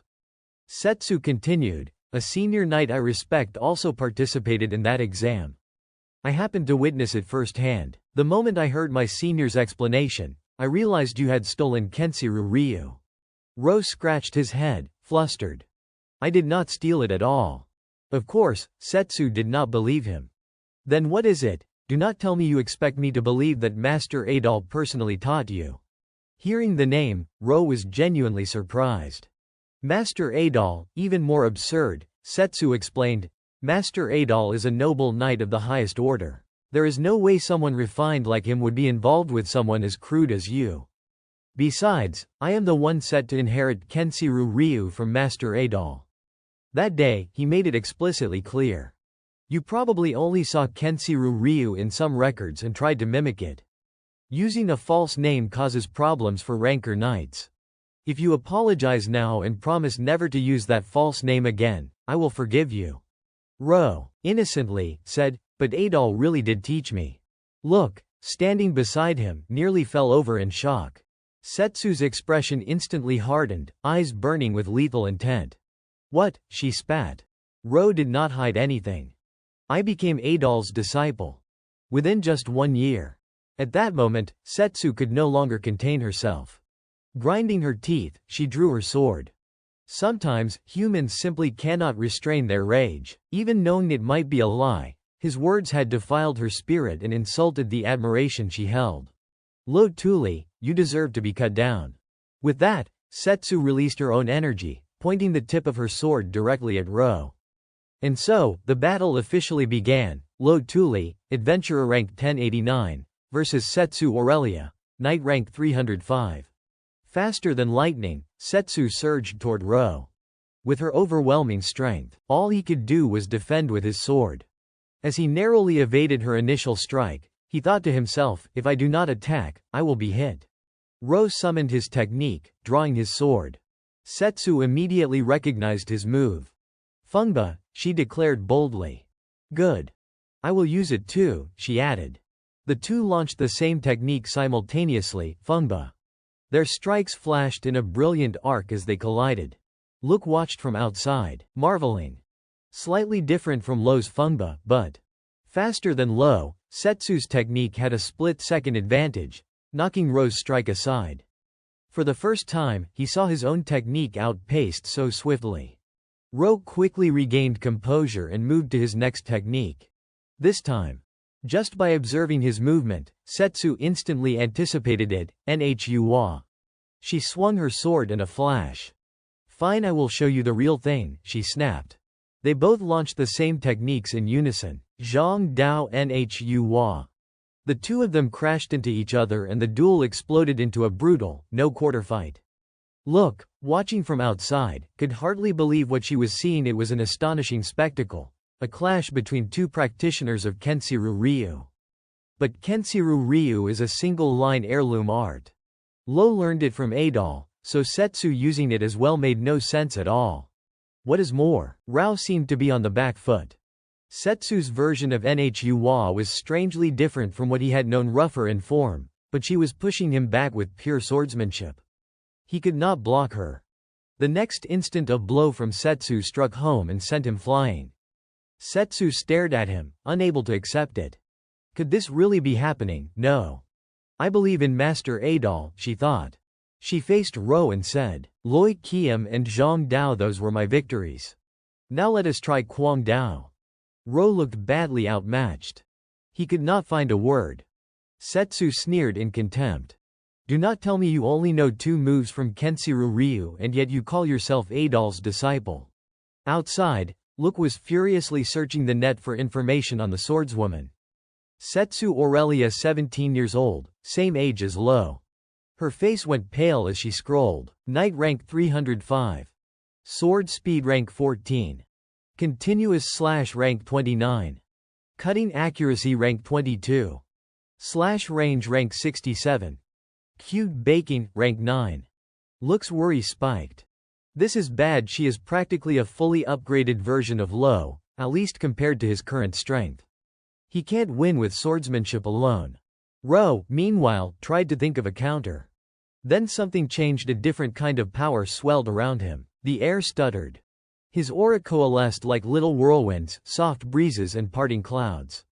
Seeing Ro's odd move, Setsu hesitated, bewildered. Poetry, she mouthed. You do not mean to tell me a rookie ranker knows that technique? And then she realized, no, damn it, the speed this guy was gaining was extraordinary. She planted her feet hard and prepared to unleash everything she had, resolute. I will smash you with my attacks. All your tricks mean nothing against my speed. Master Adal, I will reclaim my pride as a knight. In the dreamlike haze of pale green light, Road Tully stood silently, a gentle radiance curling around him like mist. Leaves spun in the breeze, lifting the hem of his cloak, carrying the subtle rhythm of life itself. Soft winds, scattered clouds, all of it part of a living world that nurtured those who walked upon it. In that sacred, untouchable glow, they glimpsed eternity. The wind whispered past, trailing streaks of flickering emerald light. She gripped her sword tightly, her entire body attuned to the breath of the earth and sky, her movements flowing in harmony with the world.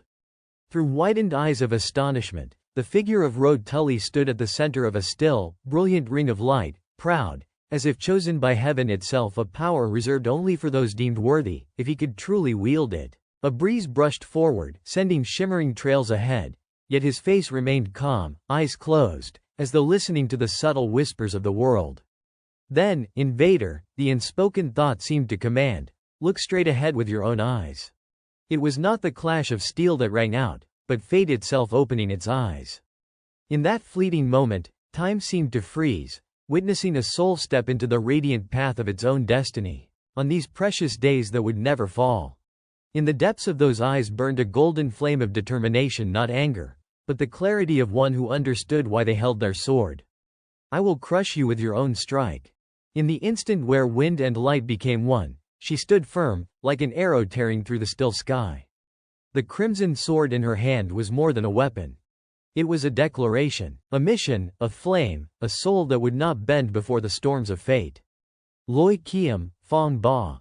From afar, she poured every ounce of her power into her final strike, the light blazing from her sword as if it would tear the heavens apart. Yet in her eyes flickered awe and unease as she glanced toward her opponent. A green light burst into the air, enveloping Ro, who stood resolute in the swirling wind, as though all of nature itself bowed to his unmatched strength. It was the technique of the Tuli clan, reaching toward the heavens. The girl hesitated, her heart pounding as she realized her opponent still stood unscathed amidst the dazzling green light. Every strike she had launched seemed meaningless, swallowed by an invisible layer of energy, a defensive force, perhaps prana, acting like armor. Tension sharpened her gaze. Suspicion crept in. Something extraordinary was unfolding before her, and instinct warned her not to advance further. A brilliant flash cut through the still air. Gritting her teeth, she reacted instinctively as the green energy tore through the wind toward her. She could dodge his movements, remained unchanged, yet in that instant, a surge of anxiety rose within her. If she did not strike now, there might never be a second chance. Before he unleashed something even stranger, she had to finish this. The wind shrieked violently as she poured all her strength into her final blow, Hoang Dao. Her sword burned brightly, a streak of crimson slicing through the air, reflecting the fierce determination in her eyes.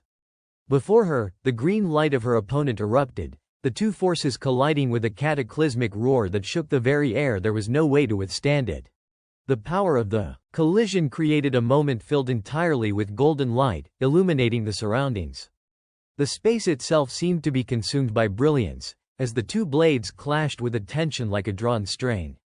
Her eyes widened, her breath caught as she realized her decisive strike had been blocked. The energy radiating from her opponent's body surged with such intensity that all she could manage was a shocked gasp. What? Alert and tense, she assumed a defensive stance, her blade flashing mere inches from her face, a moment suspended at the razor's edge between life and death. The bottle's energy seemed to freeze the air itself, signaling that an explosive confrontation was about to erupt beneath the clear skies beyond the fortified walls. Victory belonged to me. After the intense exchange, Road Tully stepped back, sheathing his sword. His gaze was calm yet filled with unshakable confidence. When the referee's voice rang out announcing the result, he was declared the victor, and the match concluded amidst cheers of excitement. That was enough. Road Tully, the rank 1089 adventurer. The battle was over, yet the girl still could not believe what had happened, her eyes wide in shock, her body trembling as she sank to the grass, whispering softly, "Impossible. No." Before her, Road Tully, freshly declared the winner, suddenly collapsed to the ground. Luke rushed forward, shouting, "Lo!" Panic surged through the air, twisting the victorious moment into a sudden wave of dread. "Are you okay?" she cried, fear threading her voice as she saw his body lying there, unable to move. Reflecting on the fight, Luke began to understand. The final technique he had used had been far beyond expectation. It had placed an enormous strain on him. The effect lasted only about 5 seconds. When he had fallen against Dalkin, it had been due to the technique itself, not the injuries. The girl stared at the unconscious young man lying on the grass, her gaze first stunned, then gradually heavy with sorrow. She lowered her head, trembling and despairing, as if trying to cling to a sliver of hope. "Master Adol. Master Adol." Shimmering tears rolled down her cheeks, catching the sunlight and blending with the breeze, bearing witness to the guilt and deep sorrow in the heart of a student who had just caused tragedy. A cry ripped through the quiet atmosphere as she suddenly collapsed onto the grass, hands covering her face in anguish and panic. Nearby, Rode Tully lay face down, unmoving after the forceful clash. Luke stood beside him, frozen, stunned by the unexpected scene. Rose's face pressed into the earth, hands gripping the grass, eyes a mix of sadness and pain, as if refusing to acknowledge what had just occurred. "Master Adol. Why? Why did you teach Kenshiro Ryu to someone like him?" Not far away, the girl sat on the ground, head bowed, hands clasping her face to hide the uncontrollable tears. "May I call you Setsu?" Luke asked gently, stepping forward to offer comfort. The heavy atmosphere pressed down, as if pride had been trampled and faith shaken. Luke knew that ranked knights held Kenshiro Ryu in deep reverence, but attacking so suddenly like that. It must have a special reason for her obsession. Her eyes turned toward Luke, now gleaming with determination beneath the veil of sorrow. No longer weak, as though ready to reveal a long-held secret, a special reason. The oppressive mood shifted instantly. She sprang to her feet, hair flying with emotion, eyes blazing with intense emotion. No more tears. Now there was resolve. "Of course," she said firmly, "I am the only disciple officially recognized by Grandmaster Adol." She began recounting her memories.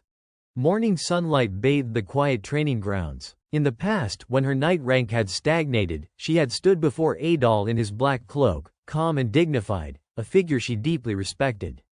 Just once, Grandmaster Adol had secretly instructed her in swordsmanship. She had stood in a ready stance, hands gripping the hilt tightly, feet planted lightly on the ground as if to maintain balance, eyes focused on her teacher. The air between them was silent yet charged, as if the slightest movement carried the weight of responsibility and hope. "Loosen your grip a little," he had said. She had looked up, eyes serious, absorbing every detail with reverence. This had not been an ordinary lesson. It had been a rare, secret moment between master and student. At that instant, her small hands had clenched the sword so tightly that her knuckles whitened, a pale golden light bathing the blade as if capturing the sacred moment. She realized the immense responsibility entrusted to her. Grandmaster Adol intended to pass Kenshiro Ryu to her. Returning to the present, she knelt, trembling with emotion.